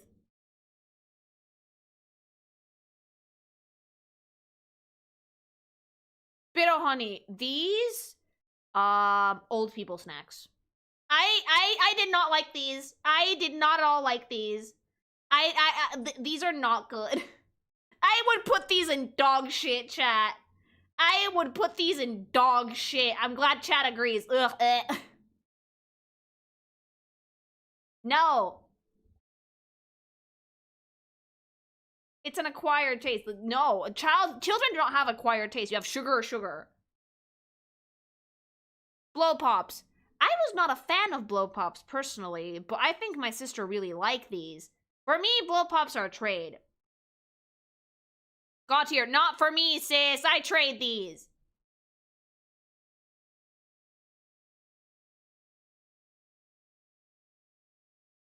Butterfinger. God tier. God tier. God tier. Like, if you had a Butterfinger in your pillowcase, your night was made. This is God tier for me. I love Butterfinger and I can never find it anywhere. Ever. That butter chocolate doesn't make it right. No, it's like caramel. It's like a good crumb. It's like nougat. Even worse than apples, the adults that gave your toothbrushes and toothpaste. They were on a particular list in every neighborhood. I forgot the weirdo people that gave away dental supplies. That would be in dog shit. That actually did happen. I should have added this to this tier list. Thank you for the super. God tier. Fucking Butterfingers. No, it's not bullshit. It's God tier. It's fucking God tier. Fuck off. Butterscotch candies. Now, What do we think about the like, I like the taste of these, but like, they're so old people coded. I think that these are a staple. You could trade a Butterfinger for a bag of whole candy. Yeah, Butterfingers were gold. Butterfingers were like the economy. Ah, best hard candies. Wait, I think that these are a staple because I always got these on Halloween. Always got these on Halloween. Staple treat.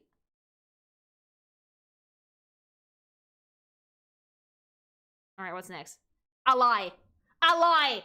A disgusting, powdery, sugary, flavorless lie. Laser blades and syringes get. Oh, no, we don't count those, but thank you for the super chat. What the fuck is that? Candy buttons taste like nothing. They are shit tier. Candy buttons make me irate because they look fun and constant, and then you eat one, it tastes like nothing. They don't say like, they don't taste like anything. Why would you put this in someone's trick-or-treating stuff? They look like shit because they taste like shit. Okay. This is the one where I think that chat is gonna fucking kill me. I love candy corn. I love candy corn. I know that people hate this shit, but I'm actually kind of obsessed, and for me, they're bangers. I love candy corn! Like, for me, I didn't get them very often, so I love these. Like, I would say banger, because if you eat too many of them, they will fuck up your taste buds, but I love candy corn so much! Banger. Candy corn is a minimum banger. Oh my god, there's my people! I feel so seen! Thank you, things! I feel like I'm not a heretic anymore, because nobody in my friend group liked these. That's ammo. No. Caramel apple pops. You look like you taste bad. But I've never had one. I'm gonna humegalo you.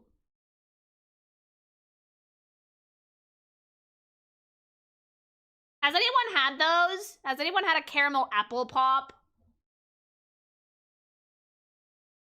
Ooms? Yeah, same. Nope. Okay. Actual caramel apples, though. These were, I didn't get these often, but they were delicious. And like, you could fuck up your teeth so bad. But these were bang. You know what? Getting these on Halloween, I think I'm gonna call these god tier because they were very rare, but they were very good. In Mexico, we have a version that we cover with chamoy, which are like spicy sweet. They're so fucking good. I consider caramel apples god tier for me personally. They're hard to carry on, but they're so yummy! Yeah, caramel apples are the tits. It's like a staple Halloween treat as well. If you give me actual fruit, I'm gonna fucking gank you, though. Charleston Chew. I actually have never had one of these before. Have you guys ever tried one of these?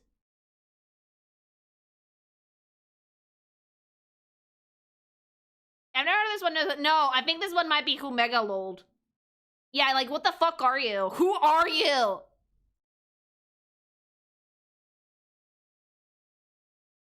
I love making tier lists because, like, we can always tell what people's, like, shit taste is. Okay, next.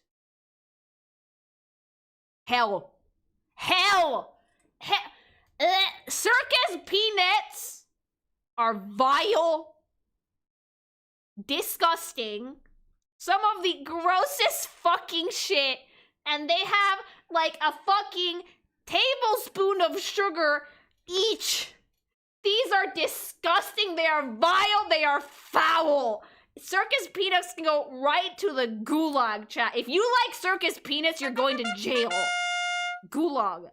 You can disguise an onion as a candy apple and watch the fun. Oh, nerd. Just be ready to find you have a cleanup job for your house on November 1st. I can't, like, you can caramelize onions, but I don't think that's what they mean. Thank you so much for the super chat. Like, I hate circus peanuts. They're disgusting, vile. Again, what is wrong with you? Some people did this. Some adults, especially old people, some people did this. They gave away fucking crackers. Chat, has jawbreakers ever been given out on Halloween? Think kids walking around with jawbreakers in their mouths like the Eds from Ed, and Eddie. Jawbreakers can be pretty pricey, so I don't think people gave them out on Halloween, but they're very good candy. These are bile, though. Just plain crackers, not even Cheez-Its, not even like the Ritz crackers that have like cheese in the middle. Those were super fucking good. Just plain crackers. Saltines, dog shit. Crackers outside of Halloween, awesome. In Halloween, ugh. I will only accept Ritz crackers. I will only accept them with the cheese. The Ritz bits. Yeah, the Ritz bits! Okay, dots. A staple. I don't think I ever had a single year of Halloween when I was like trick-or-treating as a child that I did not get dots in my pillowcase. Always had got dots. And they were pretty nice. They were like chews. I would say like staple candy.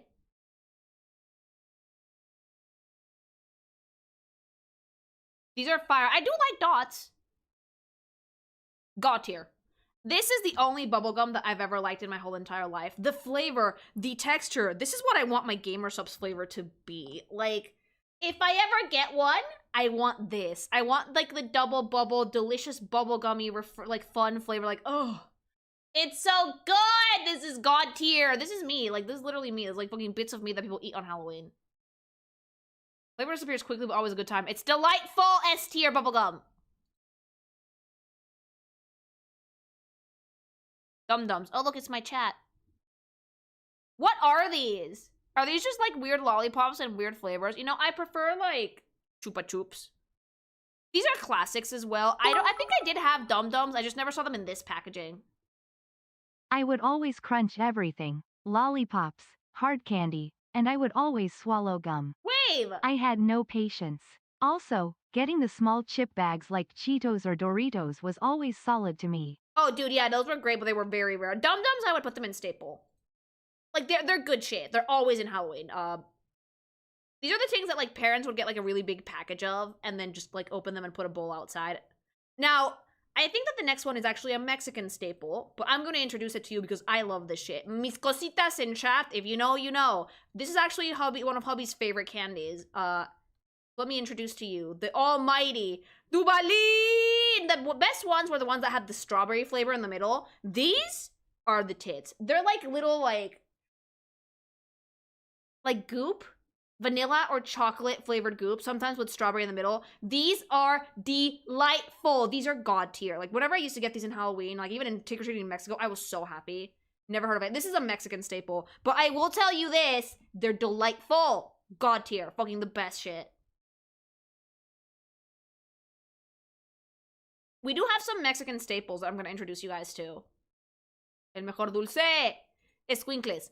I don't like these. I do not like escuincles. Like, I don't like these at all. Because I like rainbow, the rainbow sour strips. But like squinkles, I never liked them because they were not spicy enough. But they were also not sweet enough. They were like weirdly chewy and I did not like that. These are Mexican as well. I would trade these. I would trade escuincles. Like, I'm not going to put them dog shit because they're useful for trades. Because a lot of kids love these.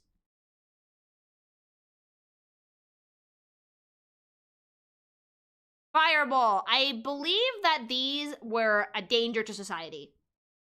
Because they look pretty innocuous, right?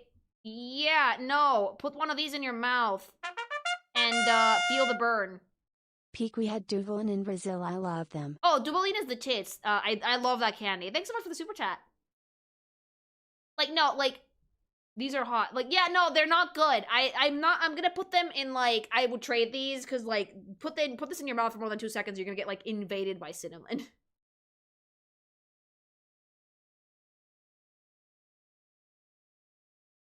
Fruit roll-ups. These were God tier. Not easy to get on Halloween, but, like, they were really good snacks. So I loved fruit roll-ups. They were so tasty. S tier, mama, God tier. A really good time. I love fruit roll-ups. After honestly, no!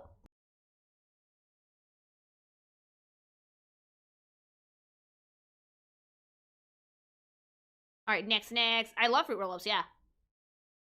Now, God tier. This is my all-time favorite candy. If you ever meet me and you give me Fun Dip, you have earned my loyalty and respect for the rest of your days. If you call for me, I will be at your side and at your aid immediately. I love Fun Dip!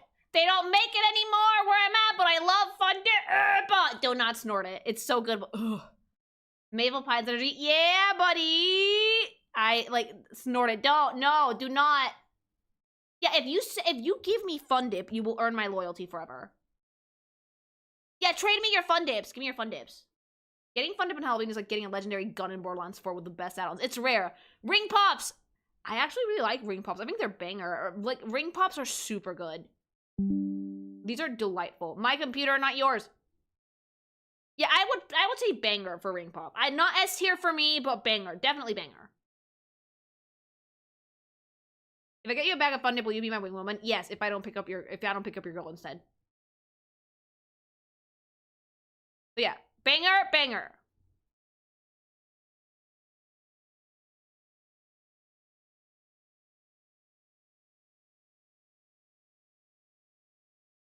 These look like old people medicine, and they're licorice, dog shit. Hard pass on Good and Plenty for Lily, chat. Yucca.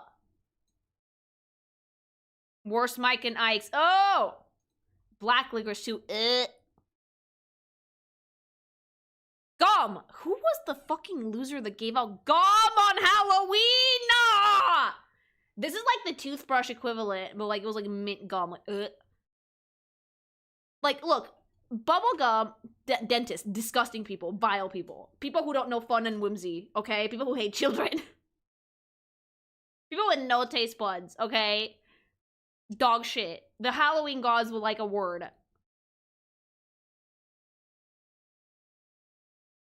Fruit Gushers! Oh, these were actually so tasty, but the commercials, fun fact, made me avoid these like the plague because I thought my head was gonna turn into a grape or an orange. You guys remember the old fucking commercials for Fruit Gushers that were like a kid would eat it and their head would turn into the fruit? I was like, ah! I did not want that to happen to me, so I put these into fucking like, I would trade these because I was terrified of Gushers. Fruit Gushers scared the shit out of me, would trade.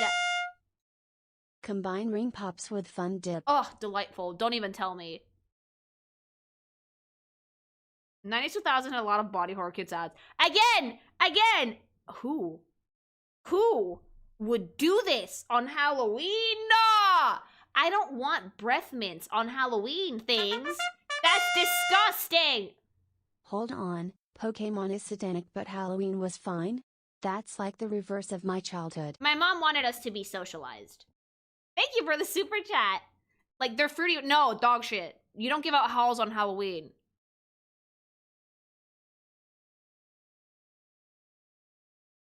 Gummy bears! Gummy bears staple. Halloween staple. You could not have a fucking Halloween without gummy bears. I love the Haribo-free, sugar-free gummy bears still live rent-free in my mind. But, like, these are absolutely like, bangers. I love gummy bears. I'm gonna put you in banger because I love gummy bears, but you always got these in Halloween. Banger. Banger. Paint chat. Heath. What the fuck are these? What are you? What are you? Chat, I've never seen these before. What the fuck are these? No, who mega lol. Toffee? I like toffee, but I never had one of these.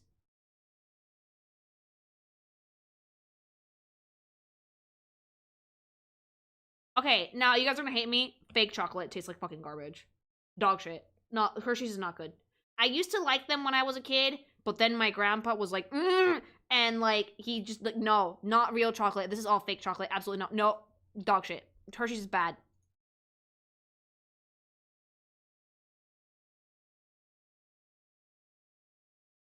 It's not even dark chocolate. It doesn't even have any actual chocolate in it. It's just chocolate flavored. Hot tamales! I like the Mexican version of these, but the cinnamon version of these were like, would trade. Would absolutely fucking trade. Not good. The American version I don't like at all. Just go trade them.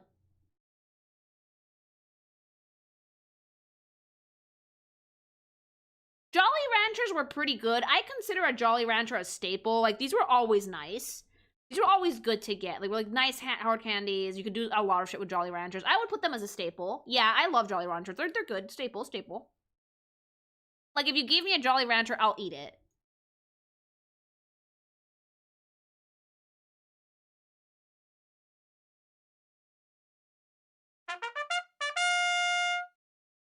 Only good Hershey's is the cookies and cream ones. Oh, completely agree. Whenever my grandpa, before he was like, no, used to buy a big box of Hershey's, all the cousins would fight over the fucking cookies and cream ones. Thanks so much for the super chat. Junior Mints, now I like them, but when I was a kid, I would always trade these, because I did not like mint and chocolate when I was younger. I wasn't educated when I was younger.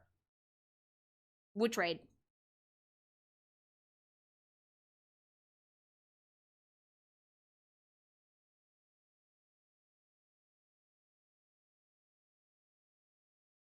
Hershey's Kisses. Ironically enough, when I was a kid, I loved these. I don't like Hershey's chocolate bar, but Hershey's Kisses were fine. Still fake chocolate? Yes. But the Kisses were fine. I would put them at the staple. I always got a few of these. At least a few. Yeah, a solid B, I would say.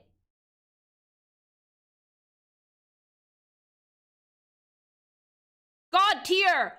God tier! Getting a Kit Kat was like getting handed the Holy Grail. Chat.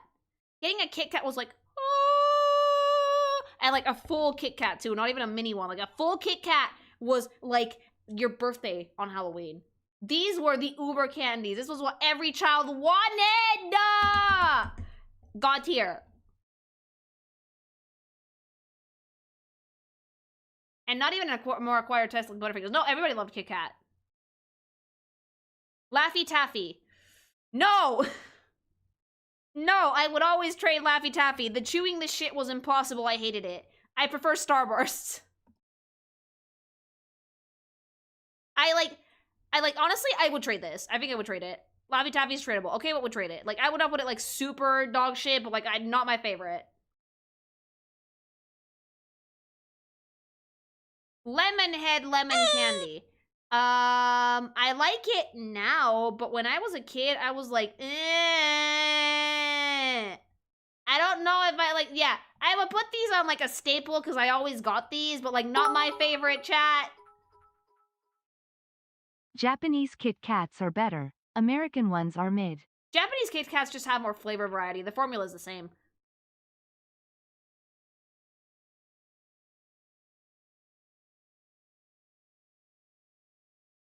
I hate licorice. I do. I hate licorice. I hate it with a burning passion. Dog shit. Absolute dog shit. I'm not a fan, chat. I don't even like Twizzlers. Like, I can't stand it. No. I hate licorice. I hate it. No, you're the red one. No. No, go directly to hell. Go. No, goodbye. Dog shit. Licorice is,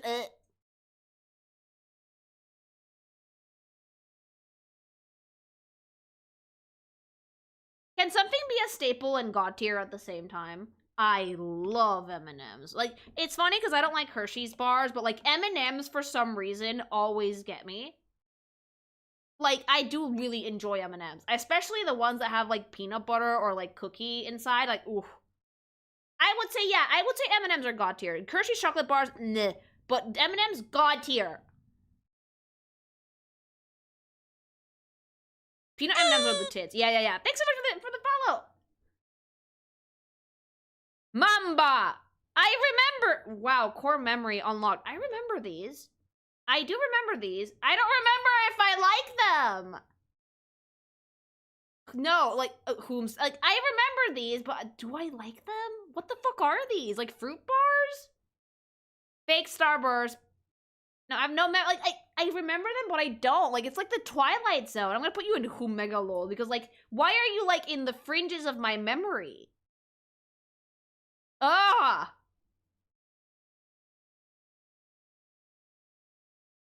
The American version is meh. I cannot believe I don't remember what these are. Oh, this is a Spanish staple and a Mexican staple. Mazapan. This is almond candy.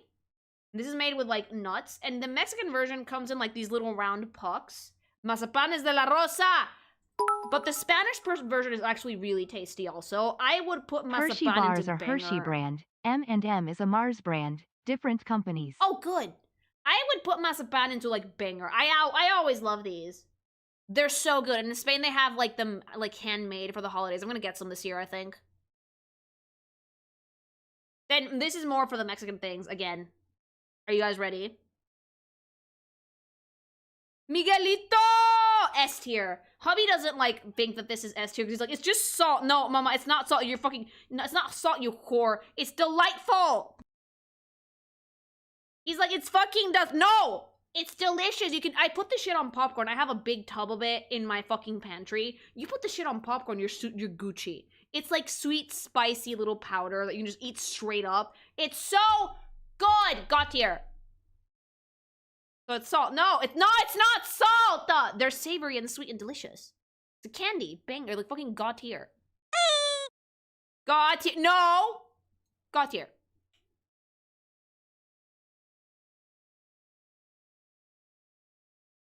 Mike Ikes. I never liked these. They're like the worst dots. Would trade. Lesser tier dots. I'm a pass. Yeah, no Mike and Ike for Lily. That sounds like a gay Fire Emblem character.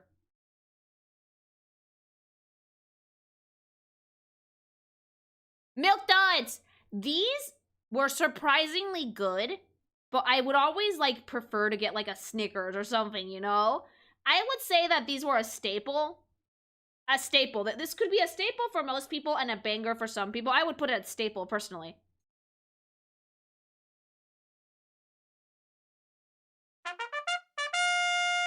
Oh, God. Milk Duds are movie theater candy. They are! They are. Like, I only really saw Milk Duds on Halloween and in the movie theater. Thank you very much for Super Chat. Milky Way got here. This is full bars! Full bars! Chat, getting the mini ones passed, but some people were fucking chads and they gave off, like, full Milky Ways. Not to ruin it, but Kit Kat is Hershey's brand, by the way. Wrong! Kit Kat is Nestle, cabron! Get your shit together! Milky Way's got tier. Milky Way is the tit. They were so good. They were always, yeah, they were really tasty. Again! Why? The amount of fucking adults that I fucking knew that would give away, like, fucking mints on Halloween. Like, absolutely not. You're gonna get TP'd. Go away, dog shit! Dog shit!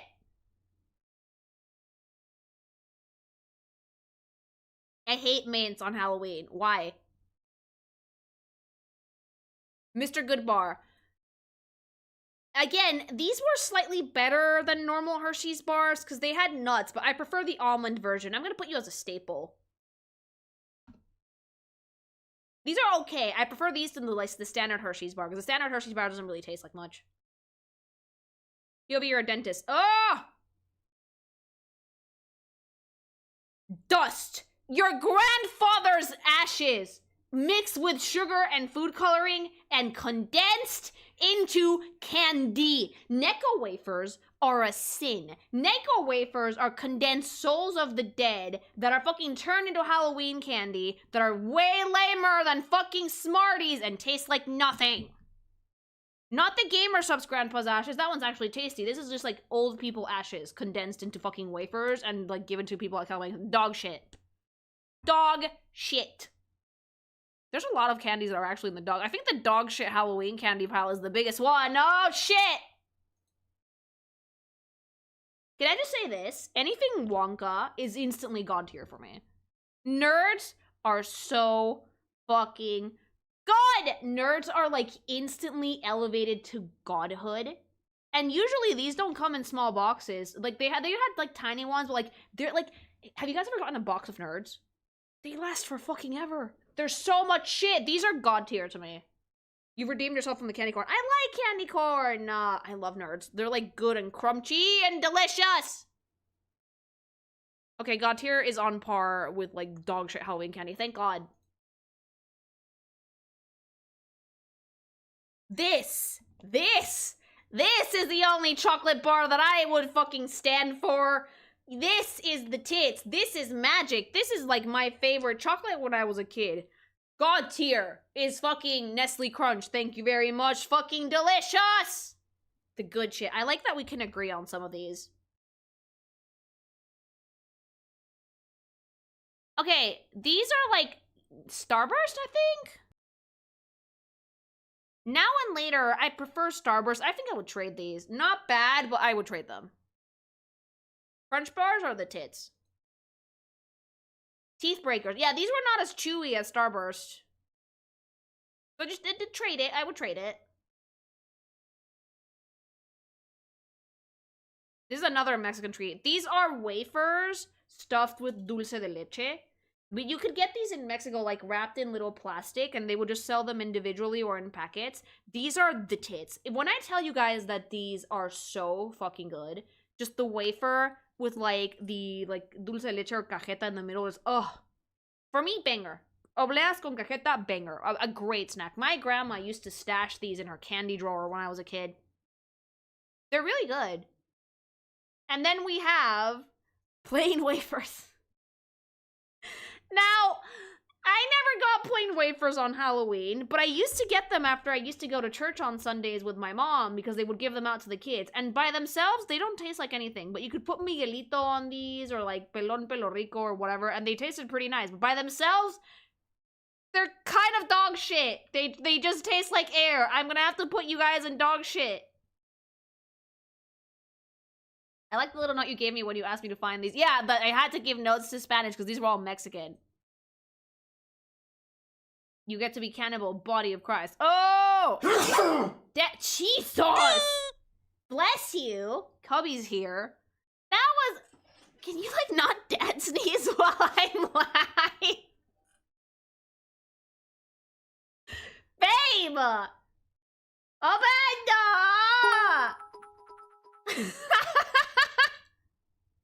Halloween jump scare. Now I imagine that was right on the meat. No, he was on the other side. He was in his desk. He was on the other side. That was so loud. Excuse you. Christ alive. He walked to the microphone to sneeze. No, he was like... That was powerful. It sounded like he was next to you. He can, like, light up a room. You scared the shit out of me. It's a really a shame Nestle is so evil it makes the spawn of Satan and Hitler blush. No really, look it up. Oh, I know. Even Beelzebub is calling them assholes. Why are you laughing, babe? Nestle, yeah, Nestle's fucked up, but their candy's good. Thanks so much for the super chat. Father sees dad.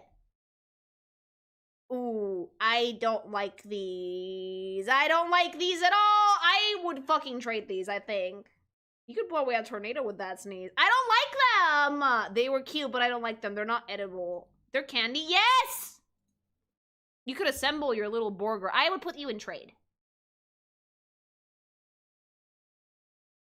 Downloading that clip. No! Poor hubby. You just fucking sneezed so loud. Ew! This looks disgusting. This looks vile. Did anyone ever have one of these? This looks gross. This looks terrible. No, this looks gross. S tier, really? Like, Why does it look like a doo-doo with peanuts on it?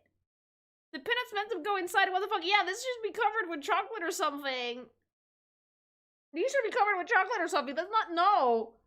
I'm gonna put you, like, no, this is like the dog shit. Ew, it looks bad. Presentation's bad.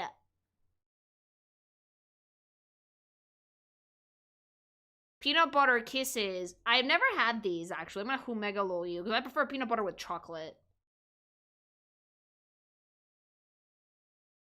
Like, yeah, I think so. Okay. Pelón Pelo Rico. This is a Mexican one, which is, like, kind of spicy, sweet candy. These are the tits. I would put these in God tier. I love these! I love these so much. These are super tasty. This one baffled me. Oh, I have some for you, I think. I did save some Mexican candy for you. I have some of these at home. Pelón Pelo Rico, I got here. I've had these, are great. They're delightful. Sour spicy. Yeah, you squeeze it out. It's like the picafresas. I don't like these at all. I actually hate these. I would always trade these. I prefer tamborcitos. These are like spicy strawberry. I never liked these. Like, so many kids in my school love these, but I always just traded these. Pixie sticks are goated! Pixie sticks are bangers! Pixie sticks, yeah, no, they're so good, bangers. Aren't these the ones that people, that like some dude actually put fucking poison in one of these and resealed it and gave it to their kid to try to get like their insurance policy or something? There's a murder case tied to Pixie sticks, but they're bangers. Yeah, yeah. Again, may I reiterate, what the fuck is wrong with you? Who gives out pretzels? Who gives out fucking pretzels with nothing on them? I had this happen to me. I had this happen to me. Chocolate covered pretzels, the tits, delightful, delicious. Just pretzels? Ugh, why? No, dog shit. Good for snacks, bad for Halloween. Not even in bags? No, just fucking dead ass pretzels. Yeah, not Halloween candy. Oh, got here. I actually have some of these downstairs. It's like tamarind candy with like powdered sugar on top. My dad is a fiend for these, fun fact. He loves them to bits. He can't have any anymore because like blood sugar, but like, you know, he likes them. I would put them in God tier. Yeah, but buttons are great. Raisinette. Being covered in chocolate does not save you from your sins. Being covered in chocolate does not save you from your sins. You are still a raisin, okay? A poop is still a poop even if you put glitter on it, okay? I hate raisins covered in... No, dog shit. As a last resort. Yeah, no. You only have raisins if you have fucking, like, digestion issues. How fucking old are you, 90? Like, no, like, these are old lady candies. They used to give these out in festivals here on the island when I was a kid. I hated them. I love these. No! This is old person candy. And you know what? I got always a few of these. These are a staple, but I'm watching you. I'm squinty at you. Staple, but I'm squinty at you.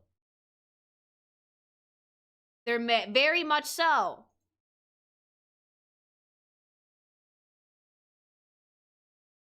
Red Hots, but in a different format. Same tier as the OG Red Hots. I think I traded these. Where did I put the Red Hots? Yeah, I put them in okay, but we'll trade. My mom loves these. I don't like these at all. Did we just do that? Yeah, but these are like a different presentation. Got tier. Immediate. Oh. This is one of my favorite candies. Reese's Peanut Butter Cups are just... Ugh.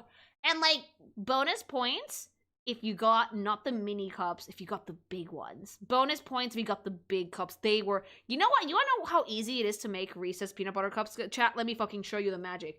You take some peanut butter. You take some powdered sugar. Mix. Melt chocolate. Add peanut butter, powdered sugar mixture. More chocolate. Freeze. Good. You're done. God tier Reese's, obviously. Also, God tier. These are like the M&M version of Reese's. 10 out of 10. Delightful. Peanut butter with chocolate on top. What's not to like? God tier. These are sleeper candies. I love these. God tier. Baby Ruth were pretty good, actually. I always got these in, like, fucking Halloween. I would call these a staple. They were pretty nice. I would still take a Snickers. You know which ones I liked better than Snickers, though? I don't think that they're on this list. I like Twix.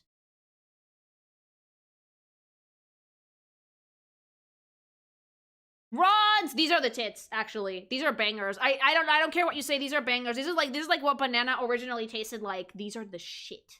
These are the fucking tits. These are delightful. Hubby loves these. Ron's are great. Banger, banger. I think that every single Wonka candy I like. Runs are powerful and everybody would fight over the bananas. Wonka is immediately elevated to banger or god tier. Like, it's banger and above. What was the... Oh, okay. Spanish misunderstood me for this one. I put Salim in there. It's like salt candy, which is tasty but kind of dog shit. But we're gonna put this in Humegalo because I don't know what fucking weird shit you sent me. I should have sent you a picture of that one. Mochi, I guess. Not Halloween candy, though, so you're disqualified immediately.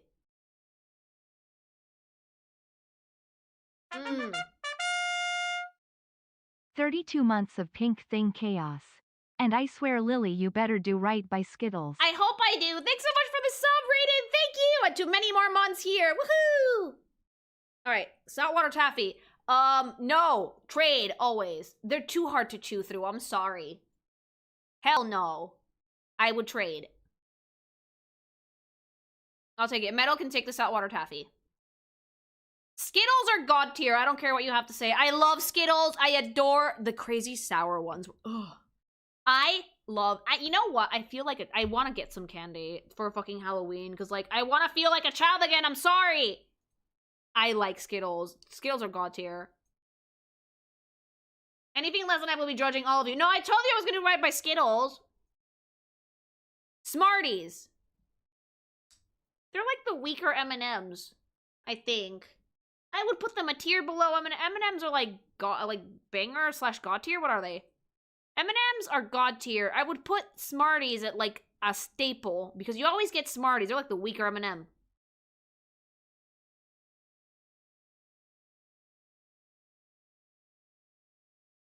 God tier. Immediately, god tier. Full bar? Yeah, god tier, mama. Pellets that kind of taste like chat. Like, we used to play with the Smarties. Like, dude, no. Snickers, though? Snickers? Yeah, god tier. I love Snickers.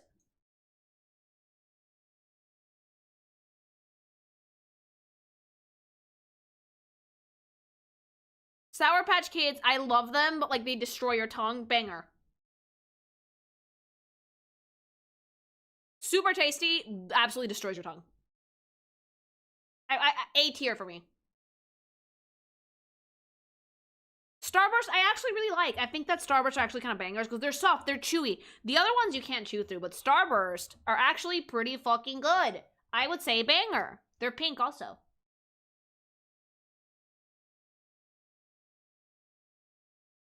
Solid B. I would say banger. I would say A tier for me for Starburst. Sugar Daddy. Huh, I've never seen this one before. Replicate Payday. Caramel candy corn and peanuts together. Also, it should be noted that your Darkstalkers review is a fun rewatch for Halloween. Oh, good! Hopefully I'll have more ooky spooky content for you guys soon as well. Thank you so much for the super chat. I don't know what a sugar daddy is. I'm gonna put you in Whomega lol because I don't think I've ever seen one of these before.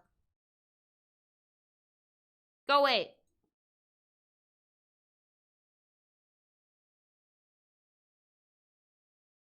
Swedish fish. I know what these are. I never had one. Would trade. Go Girls review, maybe. Yeah, Swedish fish is like would trade, like fucking C tier. It's trade fodder. It is. Some kids really love these. Some of them didn't like them. I never had them, so I didn't love them. Ooh, no, yeah, god tier. Sweet tarts. Oh, sweet tarts were the shit. Sweet tarts were the best. Sweet tarts were like the most delicious shit on the planet. God tier. Always love getting these on Halloween. No Halloween night was like fucking complete without like a single one of these S tiers. Jesus Christ, delicious. Sweet tarts are disgusting. Go to jail.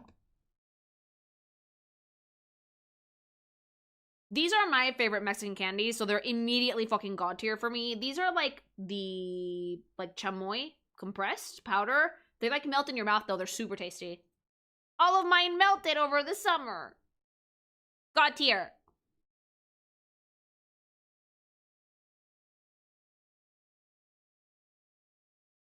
Okay, Toblerones. First of all, god tier. Second of all, these are like SSR rarity, okay? These are really, really difficult to get on Halloween because they're expensive. Only the richest houses had these. If you lived in a bougie neighborhood, spoiler alert, I low-key kind of did, you might get one of these, but even like the most like bougie parents didn't get these because they're so fucking pricey. God tier though. They're too expensive now. And they tried to make them smaller. I haven't had a Toblerone in ages, actually.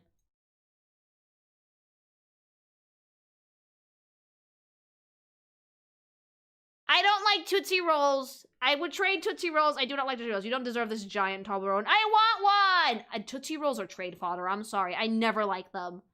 I don't know what the fuck they're made out of. I just do not like the flavor. Trade fodder. God, these are one of my favorite chocolate bars. Besides Reese's, Twix are great because they have like that shortbread cookie on the bottom and they're like crunchy. Just, give me cookie bar, give me, god tier.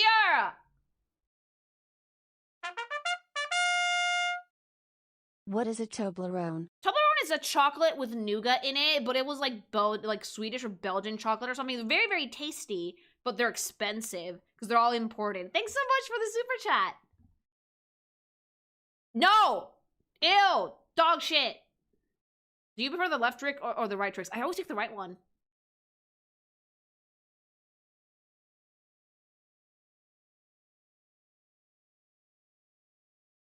Warheads. I actually did like these. I would put these on a banger. These were really good. They were like Sour Patch Kids that, like, if you had too many of these, your tongue, but, like, they were super tasty.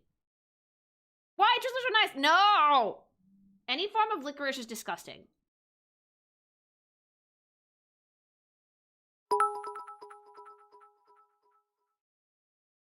The candy I vouch for the most are cowtails. They are basically a softer Twix that is long and has a cream inside.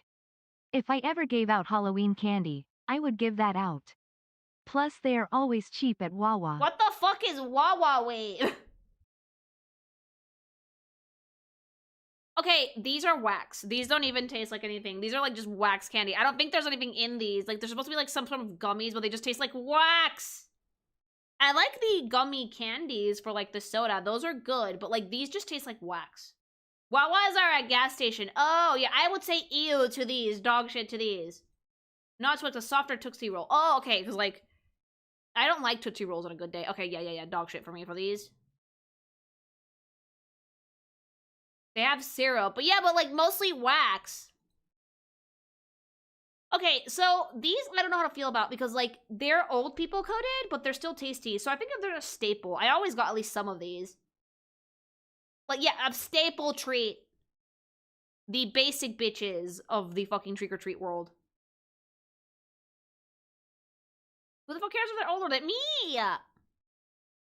Whoopers are like Milk Duds, and I would put them in the same tier as Milk Duds because I was never the biggest fan of these. Milk Duds, I think I put them into trade. Oh wait, no, they're staple, they're staple. Yeah, Whoopers are staple, I always got these. The texture throws it off, yeah. I'm old coded. It's okay, we all age. These are like peppermint patties. Again, I would trade these. Now that I'm older, I like them, but when I was a kid, I did not like these at all. I hate mint. A lot of people don't like mint. God, I'm such a picky child. I would trade most of my shit. I like the God tier only child. You can tell what type of household I was in. Jesus. Zero. What the fuck is this? What is this? Seriously, another Humegalo. What is this? No. I would put you in Humegalo. That's it. And that's my Halloween tier list. I was a picky fuck. I think I would trade most of the shit I got in Halloween. Like, to be fair, I got some good hauls in my day, but, like, some of these shit I would just trade it out. You have to be, like, a discerning soul to get, like, a good pillowcase full of bullshit, alright, chat? Death to those people that give fucking apples and mint, though. Death! I want to know what you guys think. What's your favorite Halloween candy? Like, this is another segment, so I'm going to do the YouTube outro now. Like, what's your favorite Halloween candy? Tell me in the comments. Do you agree with any of my takes? Disagree? If you think that anything Wonka is an A tier or above, gulag. But you know what? We can all be wrong. It's okay. Remember to like, comment, subscribe to the channel if you haven't already for more tier list goodness. And just all in all, just shenanigans, alright? And remember, if you want to try out Gamer Subs, get some cool apparel, keychains, merch, all that jazz. Use code KINKIMATION at checkout for 10% off. Alright! YouTube segments are done. Let's get spooky. Laffy Taffy used to be Wonka. Laffy Taffy used to be Wonka. Yeah, it did.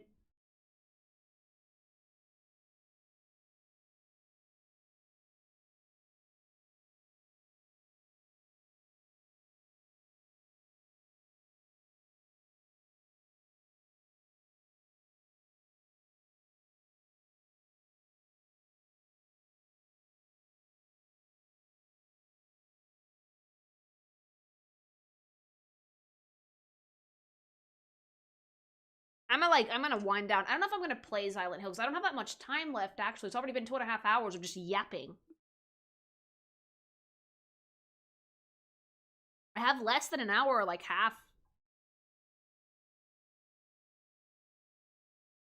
Yeah, because Hubby just told me, did you see the time? It's like, oh shit. We got like 30 minutes. I'm thinking, like, do I want to get scared shitless for like 30 minutes? Because I still have a bit of a headache because of my fucking shrimping, so I don't know if like Silent Hill is the best idea. Might be best to skip today. I think I'm gonna skip today, but like if I do stream on Sunday, we can play Silent Hill. Yeah, I do talk a bit, but I do like it. Spooky meme review. I don't know if we have any spooky memes, but probably might have some memes for us. Yeah, half an hour for Silent Hill 2 is not that good because there's like we're in the hospital, so it's a pretty long segment.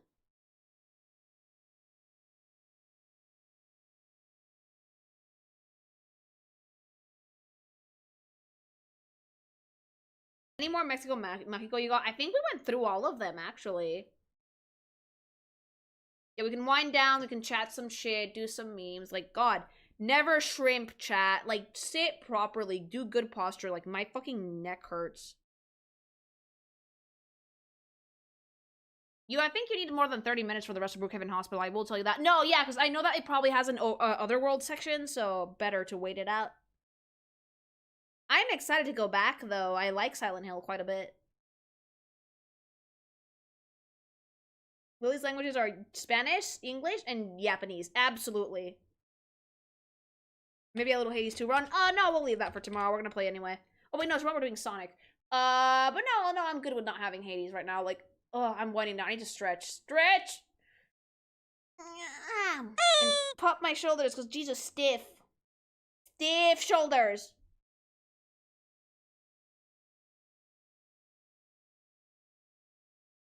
I'm so happy that you're liking Silent Hill 2. It's such a good game. I'm having a great time. I might be becoming, like, a horror junkie, because, like, I'm kind of obsessed with it.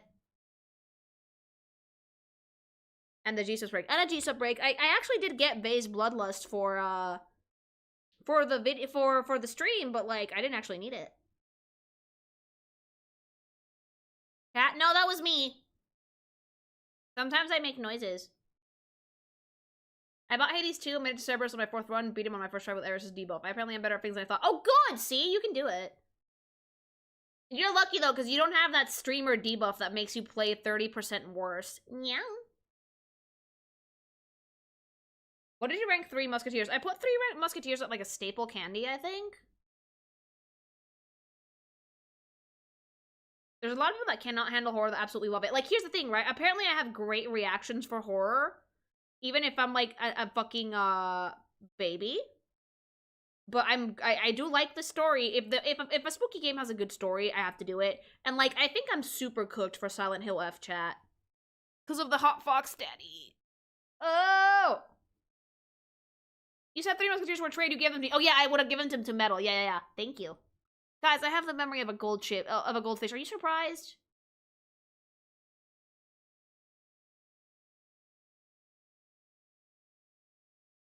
The Misadventures of James. The man with the self-preservation and skills of a sheep with a bucket over their head. James is stupid. Memory of a gold chip. I think that gold chip is smarter than they look, though. Memory of a fish, though. Hi! I do. Nice for her to slip there. My brain is on the hunt.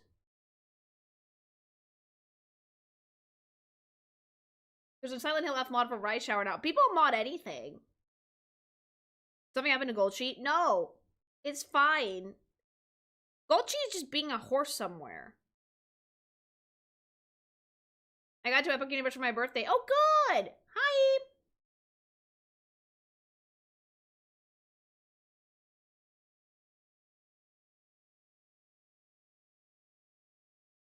I kind of want to go to Epic Universe, but like it's all the way in Florida.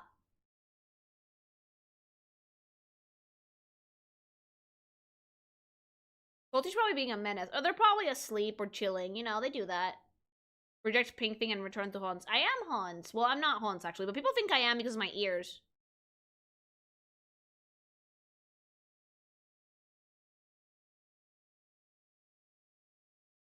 Goldchip is always plotting something on A's and a Y. Really? What is Epic Universe? It's a theme park, I think, but like in Universal or near Universal in Orlando. Wave can tell you more about it. He's been. You're a cat thing. I'm a cat adjacent alien thing. Any new Horn Sleuth stuff coming out soon? They're original characters though. I've not been to Epic yet. Oh, I kind of want to go. But like it is all the way in Florida.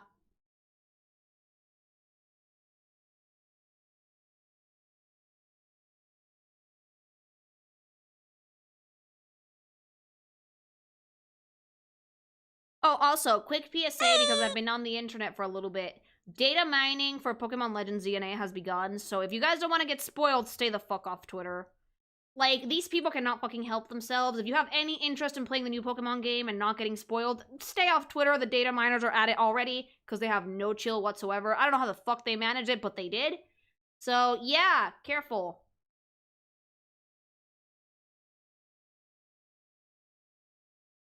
I gave up Twitter ages ago. Like, the only reason I use it is for work, but, like, Hubby told me, like, hey, like, I've seen some ZNA stuff. You should probably avoid social media. I was like, oh, fuck. Who the fuck is getting them copies early? People steal early copies and dump them. People steal them, data mine them, and dump them because they cannot help themselves. Like, we live right now in a world where, like, attention is the most valuable currency, and these people will do anything to get it.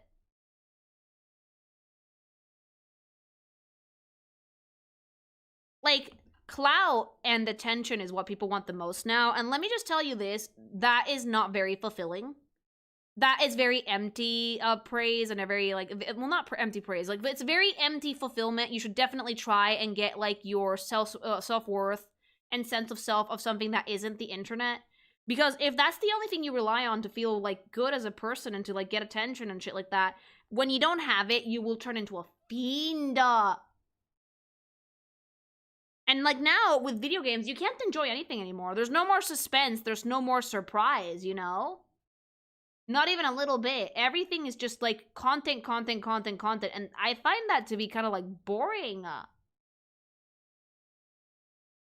It's so weird that people chase attention like that. I would never find out who originally dumped those. Only a handful of people will actually know that person. Yeah, and if Nintendo finds you, they will gank you. Self-worth comes from gas, self-actualization. And it's very hard to get self-actualization. You need to do a lot of introspection and, like, you know, think about yourself. Talk to yourself, you know? Epic Universe is Universal's new theme park within Super Nintendo World is located. Oh! I usually get copies early because I pre-order some stores online ship early to arrive on launch day. Sometimes, yeah. I personally never pre-order anything. Even though I probably could get it, I run the risk of things not getting to the island on time. I actually do have to go get Silent Hill F soon. But usually I don't pre-order things because it's not worth it. Even in Mexico, they always got here late.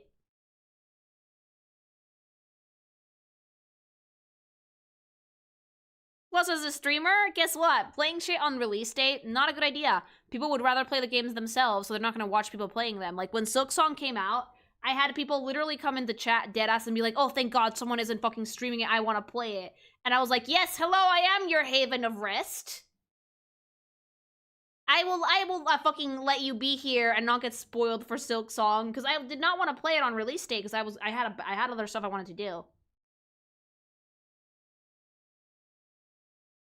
I pre-ordered Legend of Zelda Tears of the Kingdom. I haven't pre-ordered stuff in ages.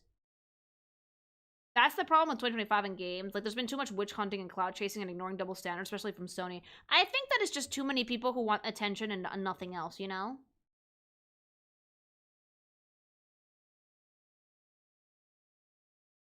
They just really want that currency because they think it's incredibly valuable, but, like, the attention doesn't really translate to anything. It's like a very, very, very, like, quick dopamine hit. It lasts for 2 seconds and that's it.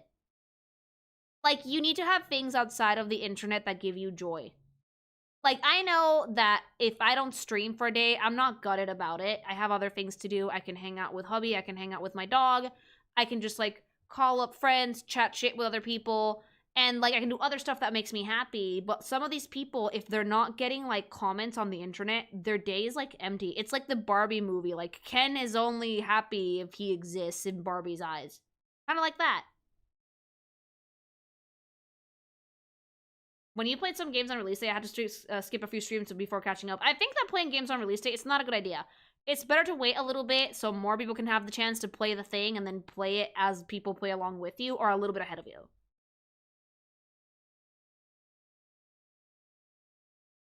Some people just do shit for the love of the game. Some people just, like, hang out and enjoy hanging out and enjoy spending time on the internet, but some people are, like, obsessed. I think that TikTok is particularly bad at this. Like, I see people just, like, fucking making content out of the wildest shit. It doesn't help that Game Freak got all the info dumped a while back. ZNA's been leaked for a while. All the megas for base game are null there entirely. Yeah, and like, people probably shouldn't data mine those, but they're gonna do it because they want the attention. Interesting perspective. I mean, I feel like I have some interesting perspectives, yes. I appreciate the pace you're going at with Silksong. I've been going slow with it so I don't get tired. Yeah, it might feel slow for some people, but I do want to try and find everything that I can so I can try and 100% it. Or like get a true ending, if any. Basically, we need to kill TikTok. I do genuinely think that TikTok should have been banned. I'm sorry. Like, I'm not... I know that you shouldn't ban things, but like...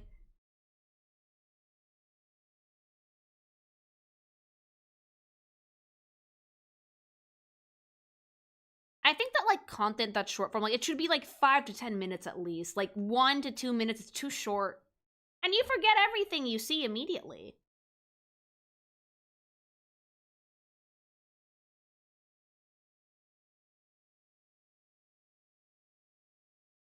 Silksong is actually bigger than Hollow Knight, yes.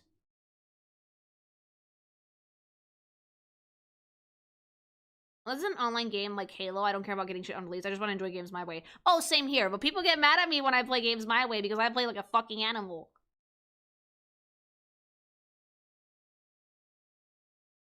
But like, isn't Kick a streaming platform though? Like, that's different, right? Like, Kick is like Twitch? I don't know. I've never used it, but I do know that the people stream on there. Thanks so much for the follow.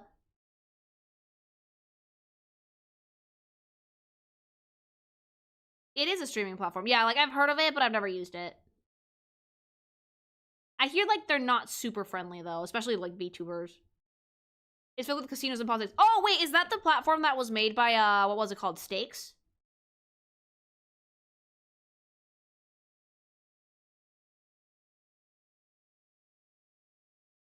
Yeah, there was a streaming platform that was, like, funded by people who, like, ran online casinos because Twitch banned gambling from the site entirely. Stakes sponsors a lot of streamers.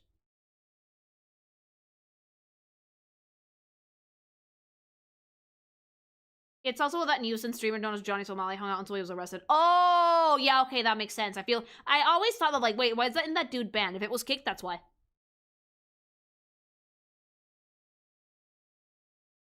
Kick is for streamers that got banned off Twitch. Ooh, that's a take, I guess. Bossman Jack. Oh, I think I vaguely remember that name. Oh, gamblers. Yeah, probably. But yeah. Yeah, I did vaguely know about that, about Kick. Never used it, but I did kind of know what it was. I just knew there was a streamer platform that was, like, founded by, like, or made by people who, like, ran casinos. Or, like, well, online casinos. Yeah, I prefer Twitch, personally. Like, honest to God, if you can dual stream, do it to YouTube. There's way more people on YouTube. That's, like, part of the fun to me, really. It's, like, have the both platforms, like, on my stream. And I have both chats up right now, so I can, like, so I can read these, but, like... I think that I prefer Twitch over Kick, honestly. And, like... Their partnership program is pretty good. I found a lot of fun and, like, a lot of, like, growth on both Twitch and YouTube, so yeah, I like it.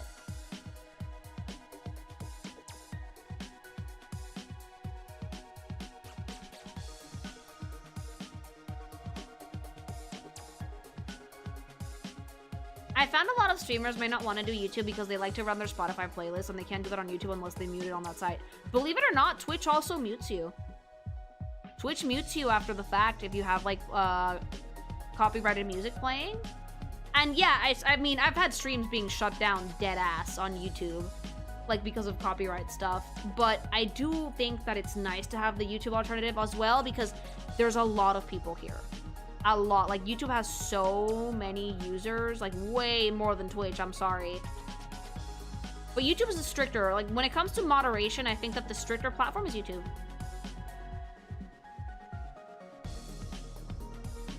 They're kind of strict. Like, yeah, they're very, very, like, on the ball with their moderation. Like, most of the things that I've gotten, like, ganked on YouTube, it's almost always copyright stuff. Like, I've never gotten in trouble, but, like, I've had stuff being muted and stuff like that because of copyright. Weirdly enough, Kick gives out more money. That's because Kick is run by, like, I think Stake, which is an online casino, so they have so much money.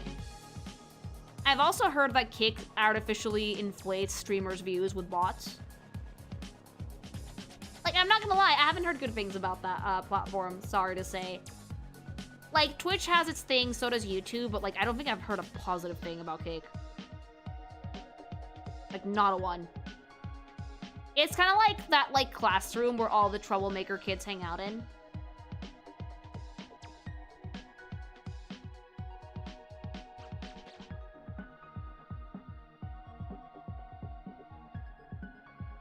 Bots harder them. Keep in mind, a lot of people bot, but, like, I think that on Kick is, like, pretty egregious.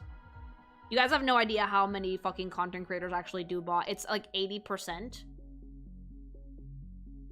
Like, dead ass, if you want to see if someone is botting, look at the chat speed versus the number of viewers. Sometimes they don't add up. There's bots everywhere. Like, that's something that you have to, like, contend with. Kick is like detention. Yeah, Kick is that one classroom.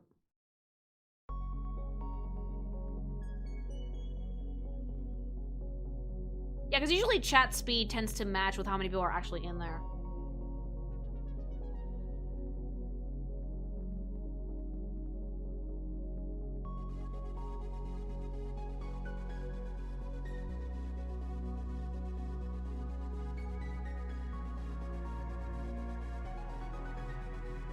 I mean, it's very different to have, like, a security bot, or, like, I have Nightbot set up to, like, post messages and reminders and shit. But, like, viewer botting is actually something that's not allowed on the platform, but a lot of people do it regardless. Did you hear that YouTube just added an update for banned YouTubers to have a second chance? Oh, really? I thought that once you were banned on YouTube, that's it, you were done. I've seen it before of, like, people being like, hey, YouTube, like, fucking deleted my channel, what the fuck? And then you just can't get it back, and I'm always terrified because it's like, oh god. Anyway. I want to know, like, chat, which one's your favorite Halloween candy? Like, I have a few good, like, ones that I love, but, like, what's your absolute favorite? Like, if that shit wasn't in your Halloween basket or whatever, you would riot.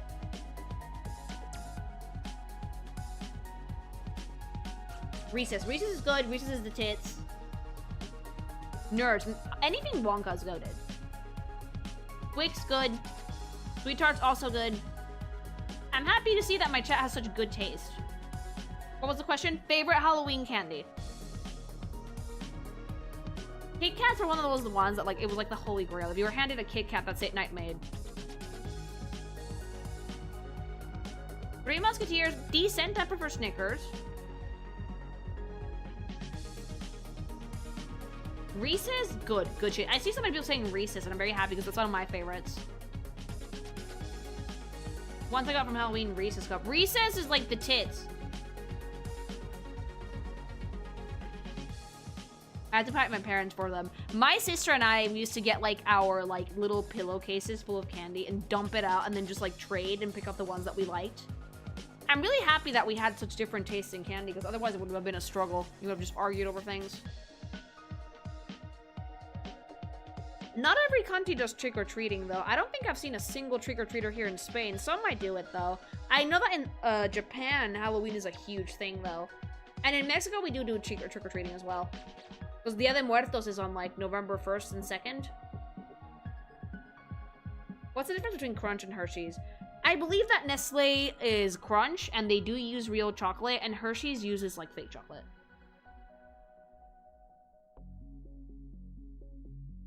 I remember using plastic grocery store bags. Yeah, only, like, a certain subspecies of child had, like, their cutesy little trick-or-treating basket. Most of them were goblins.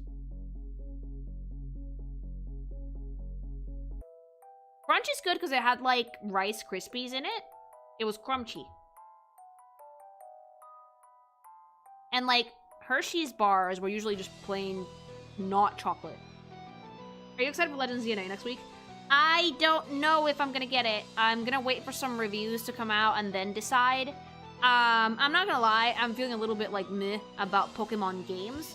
I'm still big on Pokemon itself. Still love it. Still working on Pokemusu and all that jazz. But, like, the games lately, I don't know how to feel about them. So I'm gonna wait and see what people think before I decide if I'm gonna buy it or not. I usually don't play games on release anyway.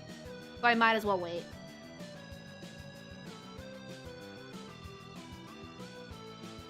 Like, I'm guessing most of you guys are gonna be getting it, though. Like, a lot of people like Pokemon. Like, again, no shade on anybody who likes Pokemon and is gonna buy the game right away. I just personally don't love what they've been doing, and I want to see if the game is actually good on its own. Mega Victory is silly. It is goofy. Pokemon games have gotten obscenely lazy for the last few generations. From what I heard from people who, like, managed to play the game ahead of time is, like, gameplay is really solid, but the game looks like shit. I'm fine with the Digimon game. I'm skipping Pokemon for a while. The Digimon game is making me curious because everybody's been ranting and raving about it.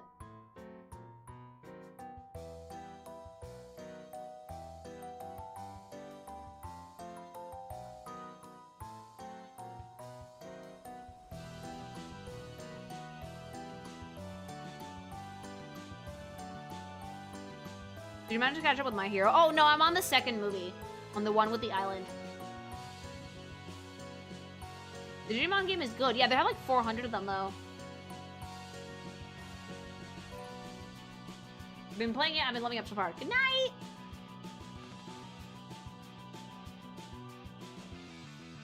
You plan on checking out the Glitch Direct? They made a Direct? I think Dizzy's played it. Oh, I should probably ask her, yeah. Before I ask her if she wants to come play Smash or Pass. She already said she was down, but like... I want to ask, like, what she's doing with the new Digimon, because she likes Digimon a lot, so she might be able to give me some pointers. 470, I counted. You know what the best part is of those 470? They're all new models. All of them.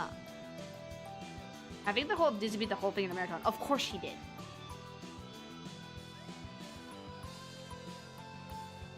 I feel like Digimon has more to give because they change it up, like, all the time. Digimon has Digivolution trees and all over the place in each game and anime. There's 470. That's so many.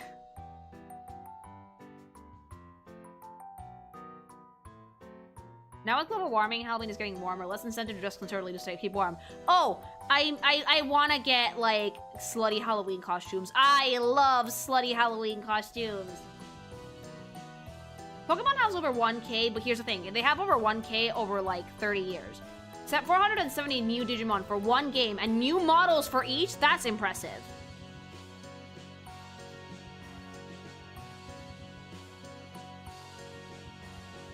And Pokemon never does 1K at the same time. Like, they barely put all of them together now. Like, the National Dex is no longer a thing.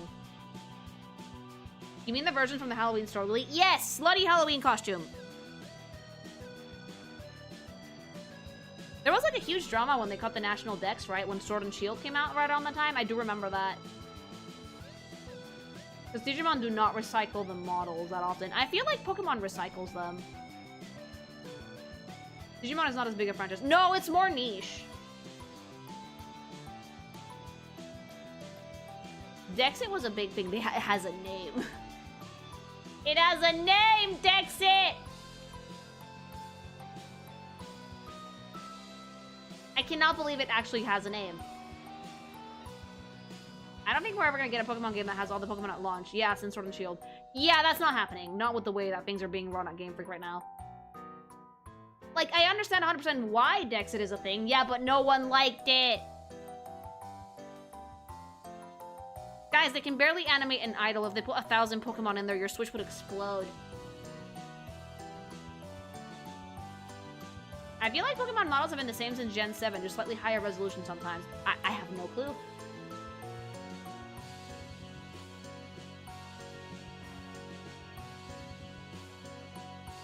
I saw someone on Instagram who reanimated some of the Pokemon 3D models, just like slightly changed the animations, and they looked so much better. I think that, like, Dexit was the thing that broke the floodgates for Pokemon Head. That's when it started, right? I had only heard good things about Pokemon before then, and then I heard that people were bitching about it, and I was like, what? And they were like, oh, because, like, they changed the National Dex. I had only just started Let's Go Eevee when that happened, and I was like, okay. I don't care because I like this one. Aw, thank you, Sparkster. Yeah. I remember that I was playing fucking Let's Go Eevee, and I heard people bitching about Pokemon. I was like, what? I wasn't new on the internet, but I had just started Kinkimation then, so I spent most of my time like working on comms and shit, so I wasn't like really big in any of the communities. So at this point, I heard about the Pokemon thing and I was like, well, I don't care because I have Let's Go Eevee, but like now, the older I've gotten and like the more I've gotten into Pokemon, the more things I hear.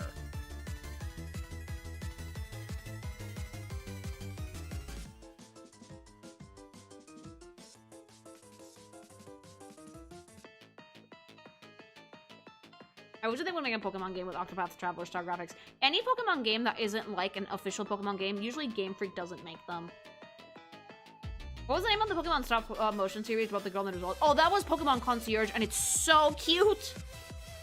It's funny, right? Because, like, Pokemon has a lot of love and heart and passion, except in the games. Like, you can tell that the people in Game Freak would like to make a good game, because the concept art is always super solid, and it always looks like it's going to be, like, bombastic, but then they don't give them enough time, and they just cannot make the level and quality that they want to.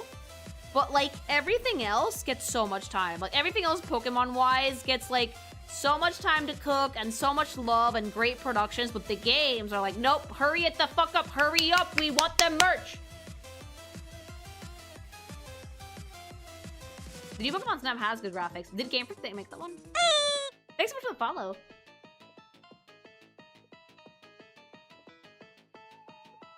Game Freak has made games outside of Pokemon and those were good. Yeah, like Game Freak is a competent studio. They're not allowed to be competent for the Pokemon games for some reason. To be fair though, they've had way more time to cook Gen 10 than they had like fucking Gen 9. I feel like Gen 9 came out like what, 3 years or 2 after Gen 8. And for Gen 10, it's probably gonna come out next year, like to line up with the 30-year anniversary of Pokemon. When did Scarvio come out? 2023? 2022, right? Or 21? Hi!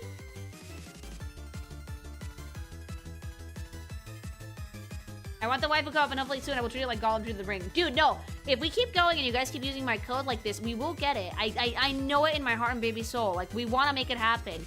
Eddie is trying his goddamn best to make it happen as well. So, like, we just have to keep going. Scarvio was at the end of 22. They delayed ZNA by nearly a year. SB came out in November 2022. Yeah, so it's gonna be 2026 by the time that we get anything for Gen 10. And let me tell you this, 4 years is a bit of a short dev time.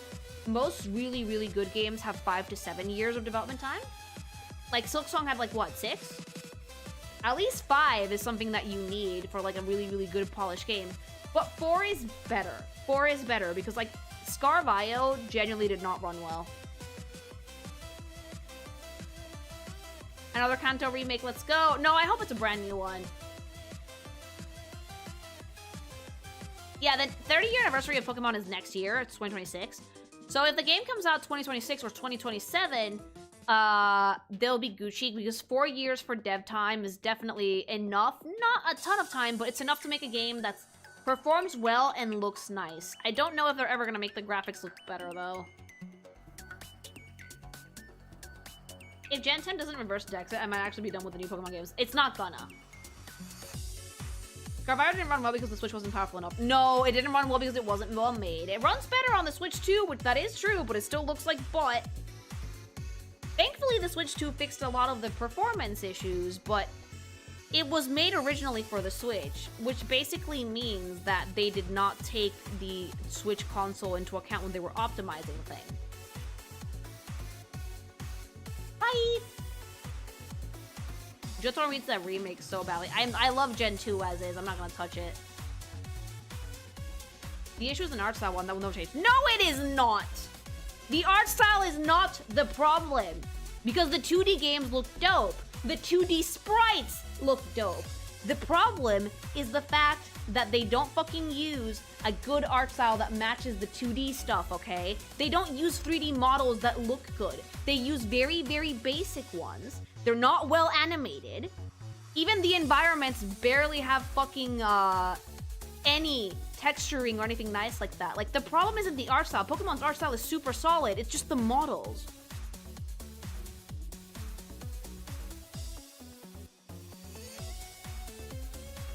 for fuck's sake, look at the buildings in ZNA. They have like pasted on balconies and windows. It's not an art style problem, it's a modeling problem. Like they couldn't even model the balconies, what?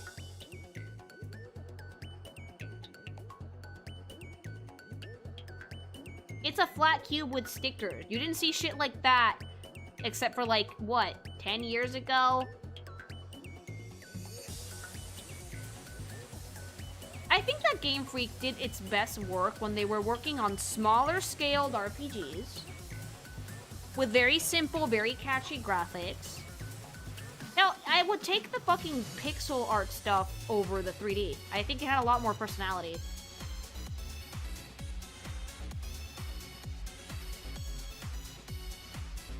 Bye!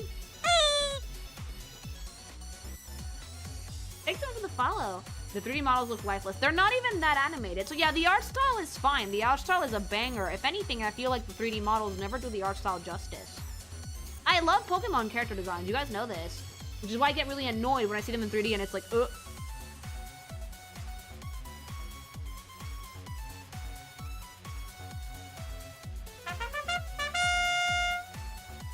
XCXDA is smaller than XCX, for file size.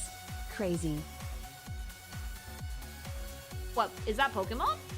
Thank you for the super chat, by the way.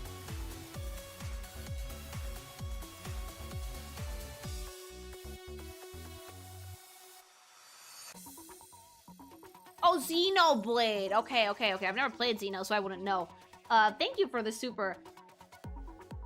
Heart Gold and Soul Silver is like still my #1 Pokemon game. Black and White 2 my second. Black and White, I hear so much good shit about it. What gen is that? 4 or 5? That one had really, really cool animated sprites.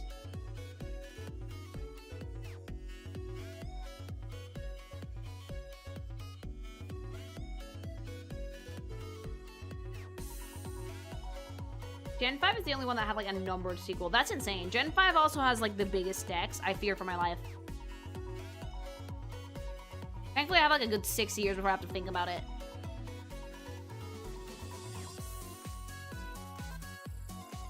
But when we get there, which we will, yeah, we're gonna cry a little bit.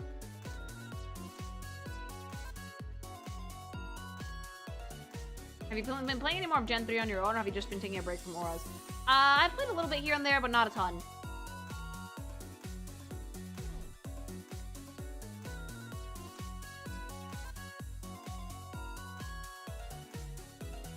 Hot takes, but Hardcore and Soul Silver are not that good. I played through it, but I ended up 10 levels lower than Lance. I think they were good for their time, honestly. I know those are, like, technically remakes, but, like, they are based off much older games. Like, my first game was Let's Go Eevee, which wasn't exactly, like, your usual catch Pokemon mechanic. It was, like, you didn't even have to fight them. All you had to do was, like, yeet Pokeball. It was a pretty, like, good intro to the Pokemon franchise for a newbie, though. I did appreciate that. I fell in love with it, though. Gen 5 and 6 are the first ones I played. I hate Let's Go game. Huh? Why? They're cute!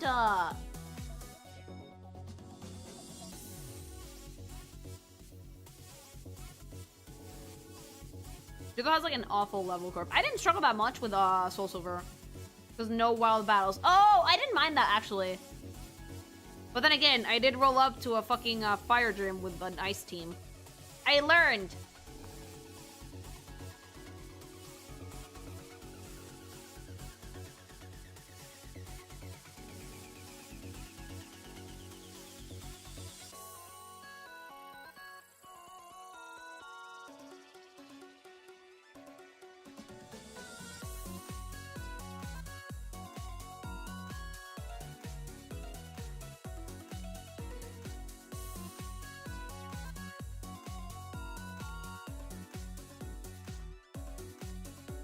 Pokemon Let's Go was like an introduction to the Pokemon Go mobile app. I mean, yeah, but like for someone like me who had never played Pokemon before, I think it was pretty good. There were still some battles in there.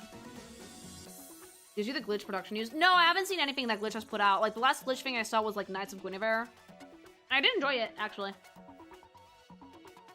But alright, things, I think I'm gonna go for now because my head still hurts. But I will see you all tomorrow for Sonic character review, alright? We're gonna have a good time. We're gonna get right into that Sonic goodness. Have a wonderful evening, morning, afternoon, whatever, 5 o'clock somewhere. And remember that the I Come in Peace collection for gsupps just dropped today. The cup is glow in the dark. Go get it, go get it. Use my code. Remember to do that.